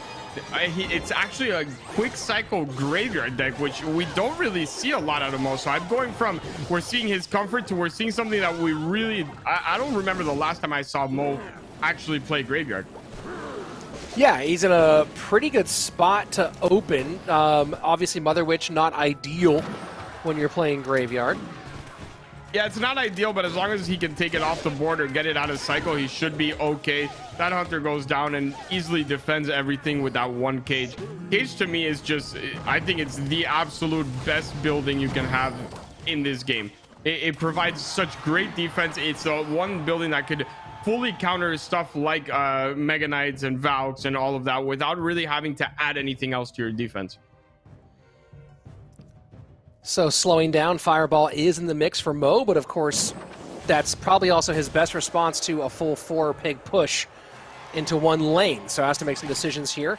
Valk not going to do it on its own, so it's going to have to be Valk Spears or Valk Snowball to get things taken care of in that way. Yeah, also if he can secure enough damage by fireballing the Mother Witch on a graveyard push, it's okay to defend with the Spear Goblins and the Snowball just for that one push and take a little chip damage. You know, it's okay to take some. You don't have, it doesn't have to be a full defense every time. I do think he's gonna have to incorporate the Valk into the offensive push, and that's why I'm saying I don't think he can just use it on there. And this time around, this is very good for Mo. He is able to defend all those Hoggies without having to use the Fireball. I wouldn't be surprised if we see a Valk Graveyard coming down on this left-hand side, or even accompanying it on the right, kind of with that naked Graveyard sort of thing that we've seen in the past. Not going for it, and I'm not going to question it because he's better than I am. And a cannon cart breaks down in the backfield, though, for COK, so he chooses to bank up into that right-hand lane with the Goblin Cage as Spears come down. Yeah, and now he has Fireball if he wants to use it. He's not going to use it either just because the cage is up. I think COK is kind of bailing him out, bailing Mo out completely by continuously pushing with those Hoggies when the cage is still up. You can't allow him to defend that without the Fireball. Fireball is going to come in here to the Mother Witch, and this is going to be a ton of damage most likely. Skeletons do hold on, but a couple sneak on through. Little Larry's getting some tap, tap, taps. 19-19 on the right-hand side, but not that far ahead as the pigs go onto the left-hand lane. Yeah, Cage coming in again, and Earthquake possibly the last spell here for him, the last card. I'm not too sure why he hasn't used it yet. If it is that, if it's Fireball, it's going to be a little bit more tough. But if it's Earthquake, he should be able to get some good value once those Spear Goblins do come down, and the Fireball does connect, and this is a very expensive push. So here we go. Pig's left-hand lane. Cage does come down. Is the EQ in the mix here? COK does. He is playing Fireball. And yeah, he's just been a little bit light on Elixir, so hasn't want to commit it that hard. But now this is going to be a big lead pulled open here. 9:31 on that left-hand tower. Yeah, and that Valk is doing work as well on the right-hand side tower, so he can choose to push wherever he wants. And Mo doesn't seem as comfortable. Obviously, this is not an easy matchup by all means. This is pretty tough, and he gives him the oops. I'm not too sure what that oops is for, but we're about to find out. If he wins the game here, then it was a kind of a BM oops. If he loses a game, then it was a genuine one. Lots on the board right now. Valk to the left-hand side. Mother Witch in support on that side. Graveyard comes in. And distraction up high for the Mother Witch in the form of skeletons. Not sure if that's the thing to distract a Mother Witch with. As Fireball now comes in on the left-hand lane, does get the opposing Mother Witch. 42 seconds left. He can still win. That was a lot of damage on the right-hand side. We were so focused on the left, but look at how much damage came in there. Unfortunately for him, that was a beautiful Fireball there by COK. It pushed everything back. All the troops are back. And good luck with these cannon carts, my friend. I'm not too sure what you're going to do here. One cannon cart gets a hit onto tower. That's Fireball range, and that is GG. GG, well played, and made a good run of it, did Mo, but COK holds on and sends us to a game number 3, so no quick in and out here for the Prince of Egypt as we are wrapping up action here in Group A. Yeah, and I think that's his first game loss of the day, if I'm not mistaken, so COK already achieved something everyone else didn't, but, I mean, you want to go undefeated if you're Mo, and for COK, what I can tell you is if he does win this match, he's going to come in with a lot of confidence tomorrow. It is a big victory for him if he can get this 2-1 win over Mo. That would be a huge one. And looking to our other big matchup in this group, let me see if I can find it here. Mini Minter currently 1-1 in his game. So trying to hold on to that top 4 spot here, but a loss obviously would be out. Same thing it looks like for Ta is currently 1-1 against Betfist. So both of our players that have been currently holding on to 3 and 4 on that edge right now here in Group A. Yeah, and also the other top match that we had coming in here from Awesome MK and Topic from the other group is 1-1 as well. So all the top players really going at each other. Air Surfer did officially finish his bracket at 5-2. It's not looking great, but in a positive light for him, there's not that many undefeated players in this group. There was only one, so for him it'd definitely be beneficial probably for Awesome MK to just take that win over Topic, send him also to 5-2. If you're an Air Surfer fan, you're rooting for Awesome MK here. Wolf Jumper's asking, is there any restrictions in this tournament? Yes, this is a modified version of duel mode, which means that you cannot play with any cards that you win with in a previous game from that matchup. So if you win with 2.6 Hog Cycle in game 1, first of all, well done. How'd you do that in this meta against these players? But then also no Hog, no Muskie, no Skeletons for the rest of the game. But if you play 2.6 in game number 1 and you lose, like you should right now, all those cards are still available for game 2 and beyond. Yeah, and another update for everyone at home. Wallace officially finishes 7-0 on the day. Yeah, nice work, Wallace. So we'll see if Mao, with his opponent win rate, can hold on to that one of those top 3 spots. Probably. He's in, I believe, just in the... Looking at the group really quickly, there are 6-1, 6-1, 6-1, and then there's just one more match to figure out. So it's a one tiebreaker. One 6-1 player will be eliminated out of the 4 of them. And that's a cheeky defensive freeze here from COK to stop that early damage. Yeah, definitely not how you want to start the match when you see a Hog Rider and you spend 6 elixirs straight off the bat, especially your freeze already showing your hand. That's the worst case scenario here. You already let him know that he's playing against freeze without him having to figure that out on a tough defense. Yeah, that's a right. Yeah, you know, I guess maybe he didn't let the rest of his hand, but you almost feel like I guess once Bowler comes out, yeah, that also tells you that it's freeze, but would have loved to find a different way to hold on to that one. And yes, I do see the questions about World Finals in the chat. CRL World Finals will be December 3rd through 5th. A 3-day World Finals will be a crazy event. No word yet on all other details. Keep an eye on Esports Royale Twitter for all the details. Exactly that, and this is a pretty big push coming in here. That is not... I don't even know how those goblins managed to get away from the bowler actually going in there, but this is going to be pretty tough to defend. Tesla's out of cycle. You know he has freeze in hand. If I'm COK here, I don't drop that freeze till that Muskie comes down, and we're not looking good for Mo here. Yeah, that looks like the tower might go down pretty soon at least. Does hold off. The Muskie does survive, and now a pretty healthy counter push with not a lot of elixir to defend against him. Yeah, if he can keep that Muskie alive, which he almost doesn't actually get it to stay alive, that would have been a great push from him. It would have forced out a lot more than just that Lumberjack, and Mo actually misses the delivery there. The delivery doesn't catch the damage onto the Lumberjack. Wouldn't have made much of a difference, but still, Mo struggling in this matchup. Yeah, officially washed. You know, if you struggle in one game ever, you are officially washed. So, congratulations, Mo. All the brilliant play of the year erased in one moment. Yeah, I mean, it makes sense. The logic to me when I add everything up makes complete sense. Even today, if he's 6-0 and doesn't finish 7-0, it's just washed. Yep. No King Tower activation on the right-hand side. Not a really critical King Tower activation. Now it comes out here.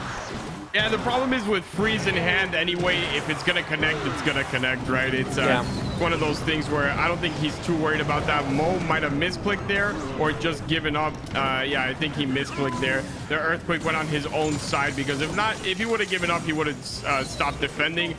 So a little bit unfortunate for him. Waste of 3 elixir, Earthquaked his own tower. So, nice defense on that one. And this one can't be NATO. This is actually pretty big. Going to get a couple of hog shots on the left-hand side. Just one hog shot in the end. But that's the one thing about that bowler to the inside is then you prevent the NATO, which is the nice cheap defense here against that hog. Yeah, absolutely. And I guess it was kind of one of those things where I'm just going to defend as best as I can. I have such a big lead that I'm not going to risk anything. He bowlered. He maybe was trying to get a little bit of a better counter push, but right now Mo is activating Mo mode, I guess you can say. Every defense doesn't even cross the bridge from COK here. Yeah, the defense is looking good. The question is, can he put up the right kind of offense in the time frame? And as long as those two things are happening there for COK, this should be a Game 3 win here. Yeah, and this is going to be how he defends here. The freeze is going to come in. The Lumberjack is actually getting hit there by that Tesla, and a double Tesla coming in. But look at that Hog Rider. He's getting a lot of damage in on the right. If it wasn't for that NATO, he isn't able to get anything off the tower, and Mo could just start cycling like crazy right now. Here goes Hog left-hand side. Remember, there's no log in this variation, so Snowball makes a bit of room. Defensive freeze comes in. Musketeer working on the E-Dragon here. Hog does not get a shot. Needs to get back around one more time. Final 20 seconds. Yeah, final 20 seconds here. He does have to defend this Lundo, which stops a little bit of the original push. And this time around, that snowball is not going to do its job. And I don't think he can make it onto another EQ. And that is GG. Well played. And COK actually beating Mo here. Yeah, I mean, look, you're playing this NATO deck gets around faster than it feels like it should. Yeah. And if you don't get a big enough lead in single elixir, right? So if HogEQ gets ahead in single elixir, this is a very different conversation or a very different kind of matchup. But if you're not ahead in single elixir, then oof, that can be a lot of trouble in this matchup. Yeah, I mean, now I'm kind of nervous. I don't know who's going to make it through. There's COK takes number 1 in the group at 7-0. And then you have Mini Minter at 6-1. Was this Ta? Ta was the one in this group? Yeah, I think that's Ta. Ta and MX are all 3-1, 6-1, and then Mo joins that group of 6-1. So one of those players is not going to make it into the tomorrow's bracket. And well, 4 will make it. Top 4 make it. Yeah. So right now, if it holds, but the question is what's happening. I'm looking through the rest of the group, I think and it's done, right? I think it's done. So I think that's going to be our Group A. I believe, Mo, unless EBIG, we have to confirm the standings here. If these standings are correct, it's going to be COK, Tom, Mini, and Mo out of Group A. Mo in 4th. That is. I'm glad I did so well early on because yes, if not, I wouldn't have made it. And for all the Mo fans, you can breathe. He made it according to this. It is not 100% confirmed yet. We still have to get the full-on confirmation, but it looks like he'll be okay. In Group B, Awesome MK and Topic should be reaching their Game 3 here in a moment. So we'll see if we can get a hold of that one. Curry, Magma, Joel Mendo or Joel Mendo are currently ranked 1 through 3. So Awesome MK versus Topic, that's going to be a deciding factor for some of these players. It is. That is a very big match. And I mean, that's what Swiss is all about. You don't depend on yourself unless you went undefeated. The only way to depend only on you and on what you did is to fully go undefeated the whole way. And like talking about undefeated, Group C is also done. Obviously, we're waiting on full confirmation. But Wallace taking that first place at 7-0. Who did we say? That's Greco. Greco just confirming. Okay. Mao at 3rd. Greco at 2nd. And Agus Argentina, I'm guessing, an Argentinian player. I don't know exactly who that is, but he takes the spot over Lord Seb and Nikoko. Both of them not making, obviously, Boss in that group as well did not make it through. Ooh, so that sounds like our groups for Group A, B, and C are all getting finally locked up here. But we do have Group D about to start their round 6. And what a great matchup we have at the top. Yep. Adriel versus Famous Kid. So let's go ahead and try to get that one going because that is one of the better matchups we could have seen on the day. Yeah, that's definitely the best way to end it is with a Famous Kid Adriel matchup. I think that is we couldn't have asked for a better 2 matches to end it with, right? The Mo obviously getting upset is not what all his fans are for, but I think it does add some, it adds a good way to end it. He's not untouchable. Going into tomorrow, people now see, okay, he can be beat, and it's going to get a little confidence pumping in all the players, and then we got Famous Kid and Adriel to end the day. It's going to be a good one. Let's go ahead and take a look at some standings here. I think in a few moments is what we're going to be getting for us.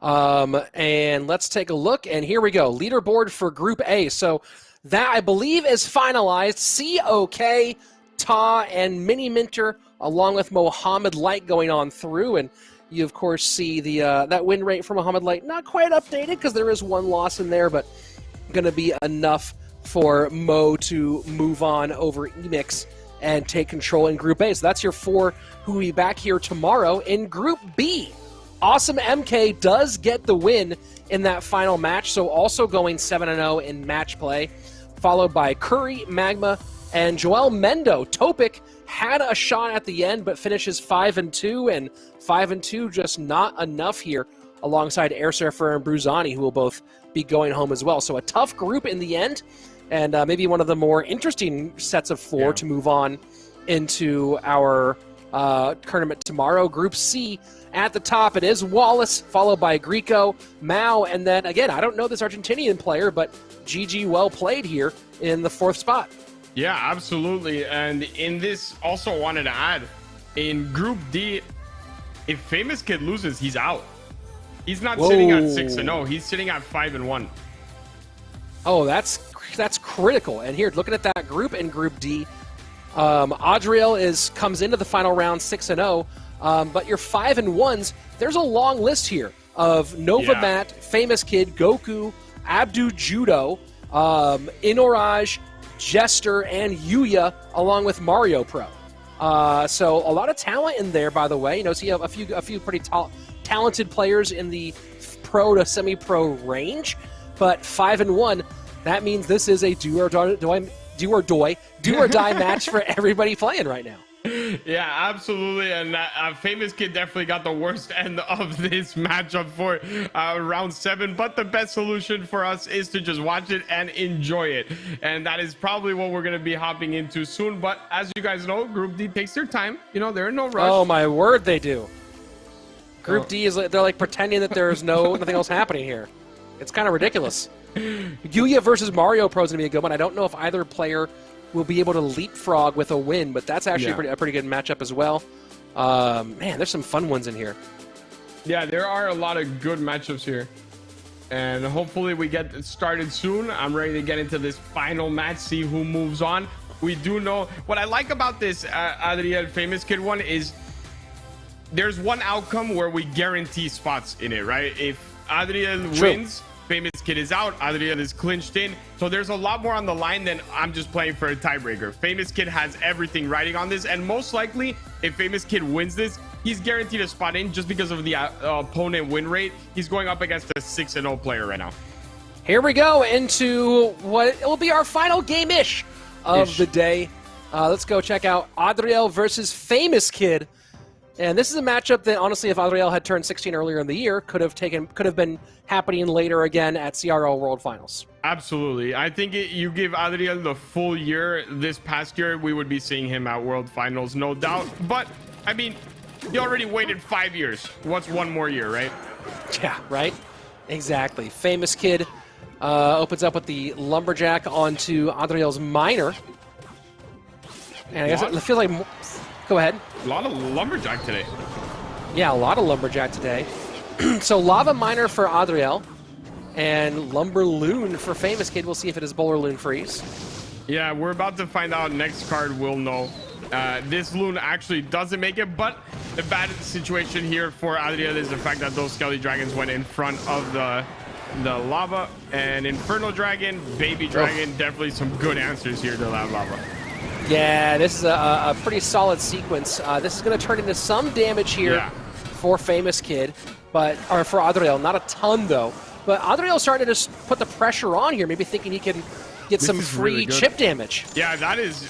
Wow, he actually forces out the freeze. Wow. And at that point, I don't know if it would have just been better to lose the tower, to be honest.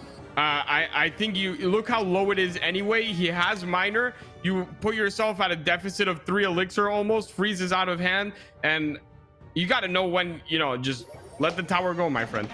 This is why Adriel, this is why we hear the casters talk about him, why we're so hyped on him, because the extra pressure there with the guards, that's a next level read, right? That is not a low level play there. Most players be content with the damage they got, let it die on the vine. He understood that throwing that 3 elixir at the bridge was actually so helpful, even though it wouldn't appear to be at first glance. Yeah, that was just a very heads-up play, and you can only do that type of play if you're 100% sure how much elixir they have and where their cycle stands. You can't just do that on like, let me see if this works. No, you have to know exactly what is going on in the game.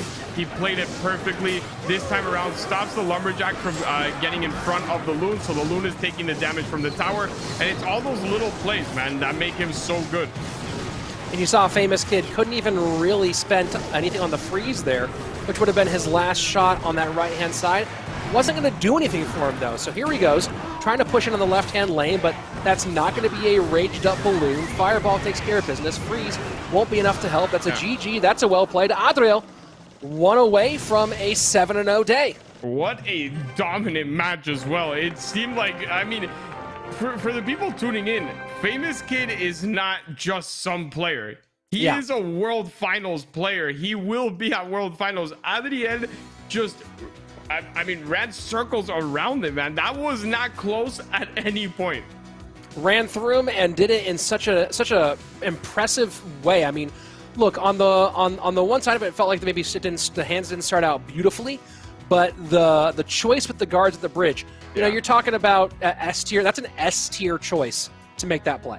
Yeah, that was, I mean, top level, man. There's nothing else that I could say to that. Adriel is undefeated for a reason. You saw the players that were undefeated going into this last round, and they were Wallace and Mo and him. And it's no surprise to me that he's playing at this level and that he is undefeated, because he can go, I mean, head to head with any of the players that are in this Masters tournament. Yep, and you talk about top tier, Famous Kid. We're looking at the guy with an 8.6, almost 8.7K personal best, a top 10 finish on ladder, lots of great performances in competitive play, both internationally and back home. This guy's good. This guy's really, really good. Now, to say that, you know, you can talk about the matchup aspect of it, and you look at the way that that Famous Kid was building that first defense. If he'd had anything, if the Baby Dragon stayed on a little bit longer, if he had anything to protect the Inferno Dragon after that first Lava Hound pop, we might be talking about a different tune at that moment. Instead, he didn't, and then, man, just a great read by Adriel. The thing is that when you talk about the matchup, yeah, he could definitely call it in one way or the other, but it should have never been this dominant. The matchup was not swinging this hard into any way, right? You always were able to catch that miner with the Lumberjack if you wanted to. You had that NATO to buy you time. A good defensive freeze could have stopped everything so that your Baby Dragon and your other units could take care of things. It should have never been this one-sided, and it came out of heads-up play like the guards and those defenses that, you know, the guards ready and hovered over the bridge to stop the Lumberjack as well. You can talk about matchup all you want in the chat and wherever, you know, but this was simply dominant in play style and in understanding the matchup. Let's go into game number 2. Adriel with match point available. Let's see if he can close things out here as he plays a snowball on Famous Kid's miner. Yeah, and I mean, I'd love to see a game 3, obviously, but if game 1 showed anything, it's that Adriel came to play today. Yes, he did. 2 Up G asking, why did he not play Balloon with Lava Hound? Because Lava Miner without Balloon is actually more popular these days, especially in competitive play. Yeah, it really is. I mean, we just saw that same deck win, right, against Mo. So it wasn't really the deck itself that was the issue. It was how well Adriel played against it. And this time around, it looks like he has answers as well, right? You have that Mega Knight when you're going up against a hut is not a bad thing to have if everything piles on, and another beautiful snowball buys him enough time, takes the hut away. Inferno Dragon eats up that Mega Minion, and I mean, everything going perfect for him right now. Famous Kid will have a light lead, but let's see how long he can hold that one down. Mega Knight works on the right-hand side for Famous Kid, so certainly happy on his side to have the MK in this Pigs matchup. Yeah, absolutely, but he's already down, and yeah, that hurts. Elite Barbarians come down on the Mega Knight. The Mega Knight is down. I think the Elite Barbarian full health is the one that's actually going to get targeted by the tower as well, so we're going to get damage in there. 2 hits at least, and Adriel takes the lead on both towers. Yeah, it's kind of the name of the game here, and that's a free cannon card, although the E-Wiz does come out on that little bit of bait. Yeah, that was a nice play by him to get that E-Wiz down, force out those zappies as well. And even though it won't translate into a ton of damage, it was a really nice play out of Famous Kid that put him in a good position. Again, he can go ahead and hut once this Mother Witch goes down. You're up on Elixir, no real rush. And I would have liked to see him wait for the Mother Witch to go down. Yeah, that changes the tune of this one a whole lot. You see the snowball in, poison in, and that hut that could have been a bit more here ends up kind of benefiting his opponent. So Cannon Cart Ewis sets it to the right-hand side one more time as Zappy split for Adriel. Yeah, and he does have Mega Knight this time around. He doesn't have to depend on the Zappies. There goes the Mega Knight going down as well. And we might see a Hoggies push on those left-hand side. He used everything up on the right that beautiful poison as well. Ewas is down. Inferno Dragon could now be used if he needs it, but it doesn't seem like he's gonna need it. Famous Kid does get all the way through it, and the miner turns away from the piggy, Yeah. so that's very nice for Famous Kid. The young man from Singapore now taking a little bit off of the right-hand side of Adriel. Yeah, now it's a pretty close game. It was that snowball that he played defensive actually put the miner so far away that it didn't chase the Hoggy there, and it worked out to Famous Kid's benefit. And a beautiful earthquake there, taking out those zappies. This could get a really tricky here for Adriel, no doubt. This got very, very close, and now the E-Barbs come out in front of the Mega Knight, but Cannon Cart now stacking. This is a big stack coming in for Famous Kid. Poison will get a lot of value, but that Cannon Cart should escape and require an expenditure high, as the Zappies are very nicely placed by Adriel. Yeah, and those Zappies are now gone. He only has 5 elixirs, so he has to use the Mother Witch there where you really don't want to use it. A nice snowball just to mitigate damage, but now he's down 500 plus HP, and it's getting really bad. The good thing is that, I mean, worst case scenario, we go to a game 3. That is the good thing. What does Adriel have to do here to fix things? It seems like he is way, like, He's caught. his cycle is way out of order. Yeah, I think he's just cut off at this point. I don't see a way for him to get back into it. Oh, that Mega Knight.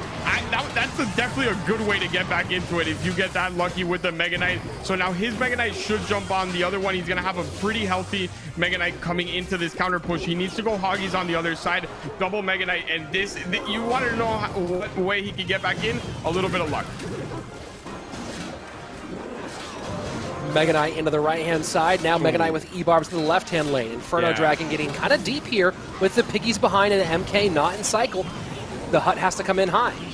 Yeah, Snowball possibly could help him do some damage here. There's a Snowball coming in, but still not enough. I would have loved to see those Elite Barbarians come in on the right-hand side. Once those Elite Barbarians came in on the left, you gave up way too much Mega Knight value there for him. It was able to stop everything, and we're going to a game number 3. Definitely two different Adriels from what we saw in game 1 and game 2. It seems like he got outplayed this time.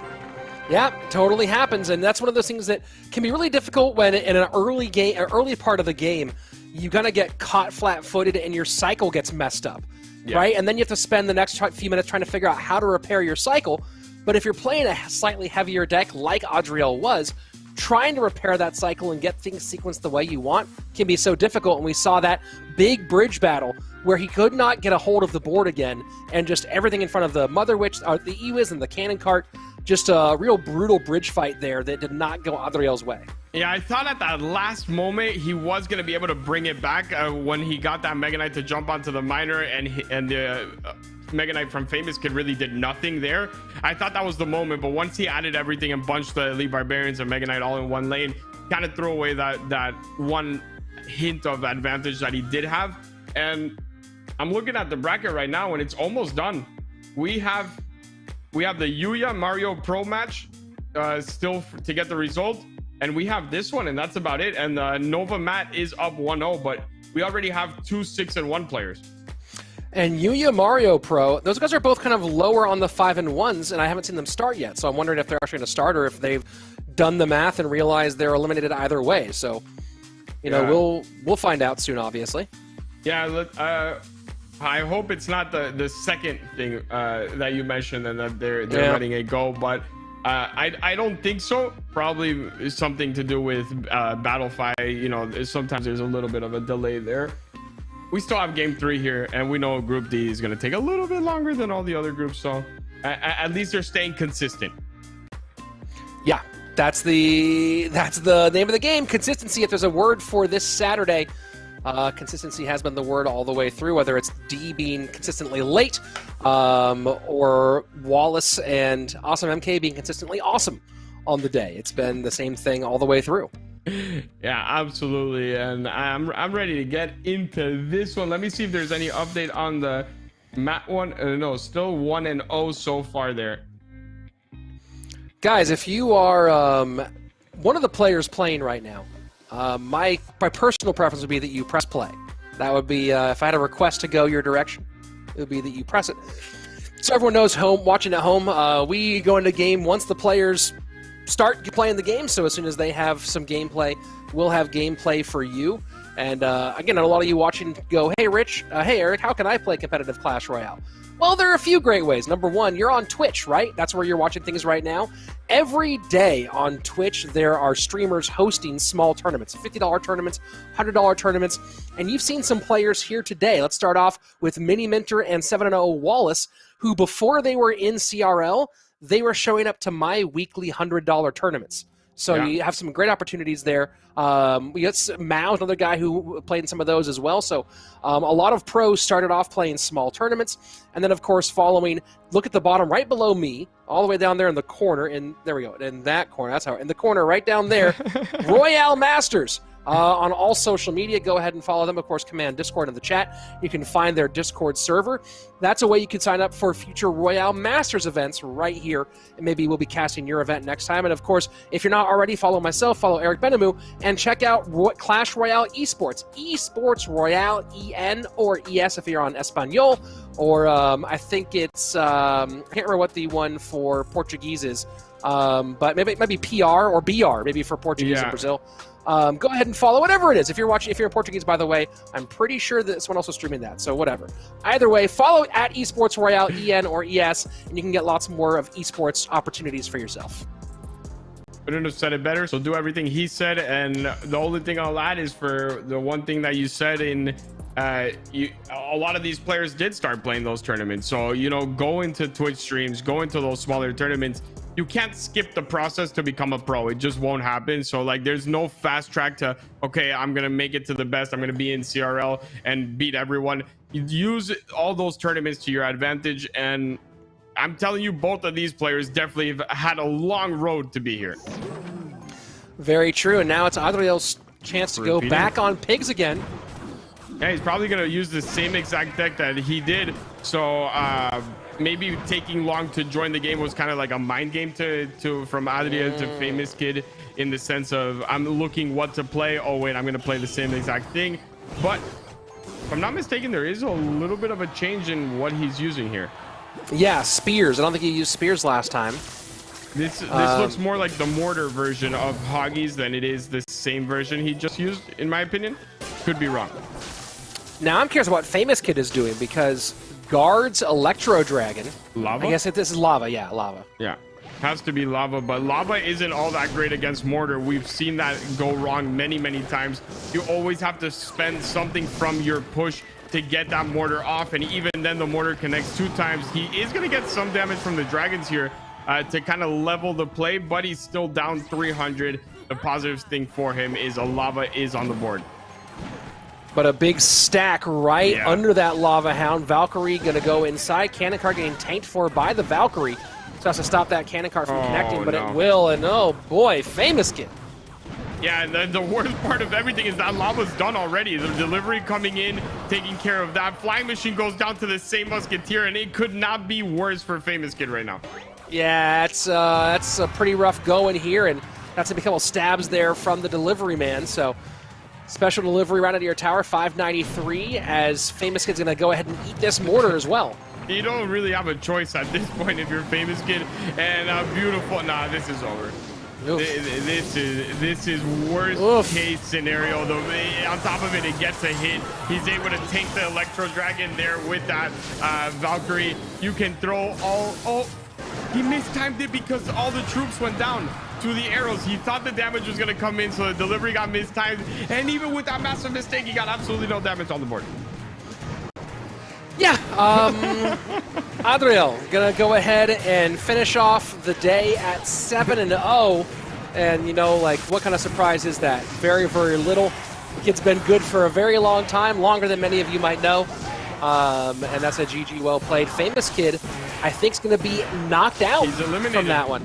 Yeah, he is. He was 5-1, so Famous Kid is 100% gonna be eliminated here, and I guess we have everything done. We're set. We're good to go.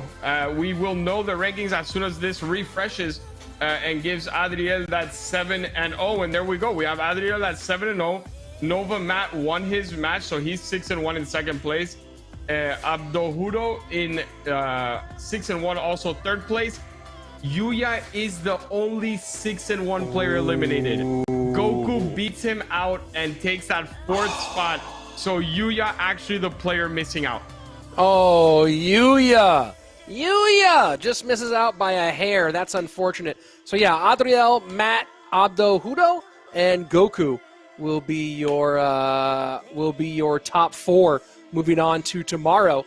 And of course, where's that going to be? Right here at Royale Masters here on Twitch. We're on YouTube if you're watching on YouTube. If you're watching on YouTube, how you been?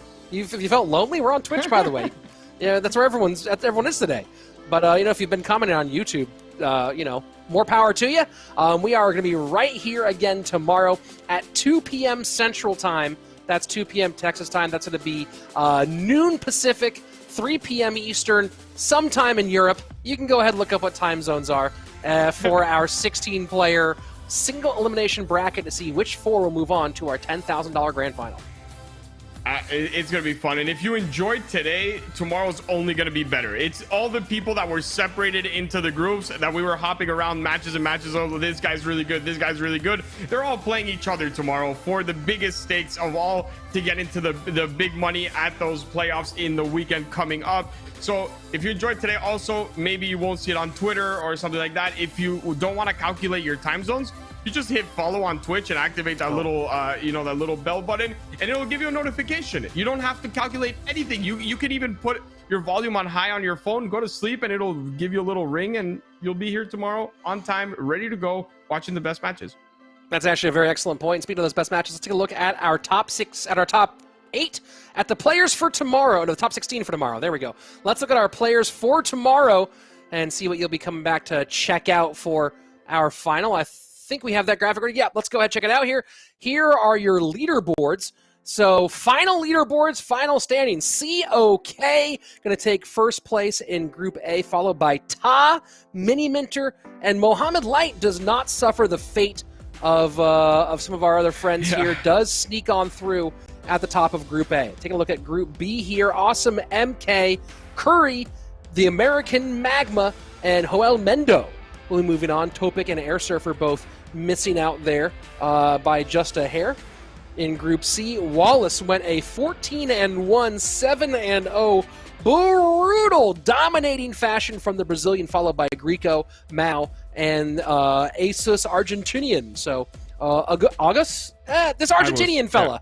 August. So, good for him. And then in Group D, Adriel stomps everybody, takes Group number 1 spot. Matt, Abdohudo, and Goku rounding things out. Yuya fallen by the wayside. Famous Kid missing by 1 match as well. Yeah, unfortunate. Those are 2 great players, and here we see all 16, and it's gonna be a lot of fun, man. COK, Ta, Mini Minter, Mo, Awesome MK, Curry, Magma, Joel Mendo, Wallace, Greco, Mao. Wow, this is insane, man. Tomorrow's gonna be so much fun, especially since it's all single elimination. Watching them put it all on the line, I'm curious to see who is going to move on, because 16 are great players, but only 4 move on. Only 4 will join our top 4. And again, that's going to be at our playoffs and finals next weekend. So if you haven't yet, hit follow. As Eric Benamu already said, go ahead and ring the bell, notifications, all the different things. Make sure you don't miss a moment. Of course, we'll also be, you can find us if you don't know where we are. Open up the Supercell app tomorrow and go, oh, it says live. Ding. And come check us out there as well. Eric, any final thoughts on the day as we send ourselves to tomorrow? Personal note, in Swiss bracket, go undefeated so I don't have to suffer the same fate as some of these players. But just overall great gameplay out of a lot of the people we expected it from. I thought we were gonna have a couple more upsets, but someone like Agus Argentina, who we have no idea, we haven't seen his name before. I'm excited to see his matches tomorrow because we didn't cover him today, but he definitely made it for a reason. You don't just make it by luck in a Swiss bracket, and I want to see what he has to bring. Well, we will see him again tomorrow. For everyone here at Royale Masters, thanks for watching in English. Gracias in Spanish. Gracias if you're in Barcelona. Obrigado if you're watching in Portuguese for some reason. And we will see you back here tomorrow. That's Eric Benamu. As always, be excellent to each other. I fell in love with your colors. They kind of tell me what I'm thinking. I fell in love with the way we are and the way we lose it. There's something different about us, and the reason why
just to block out the real life, real life. Yeah, we're loving the way they think we're so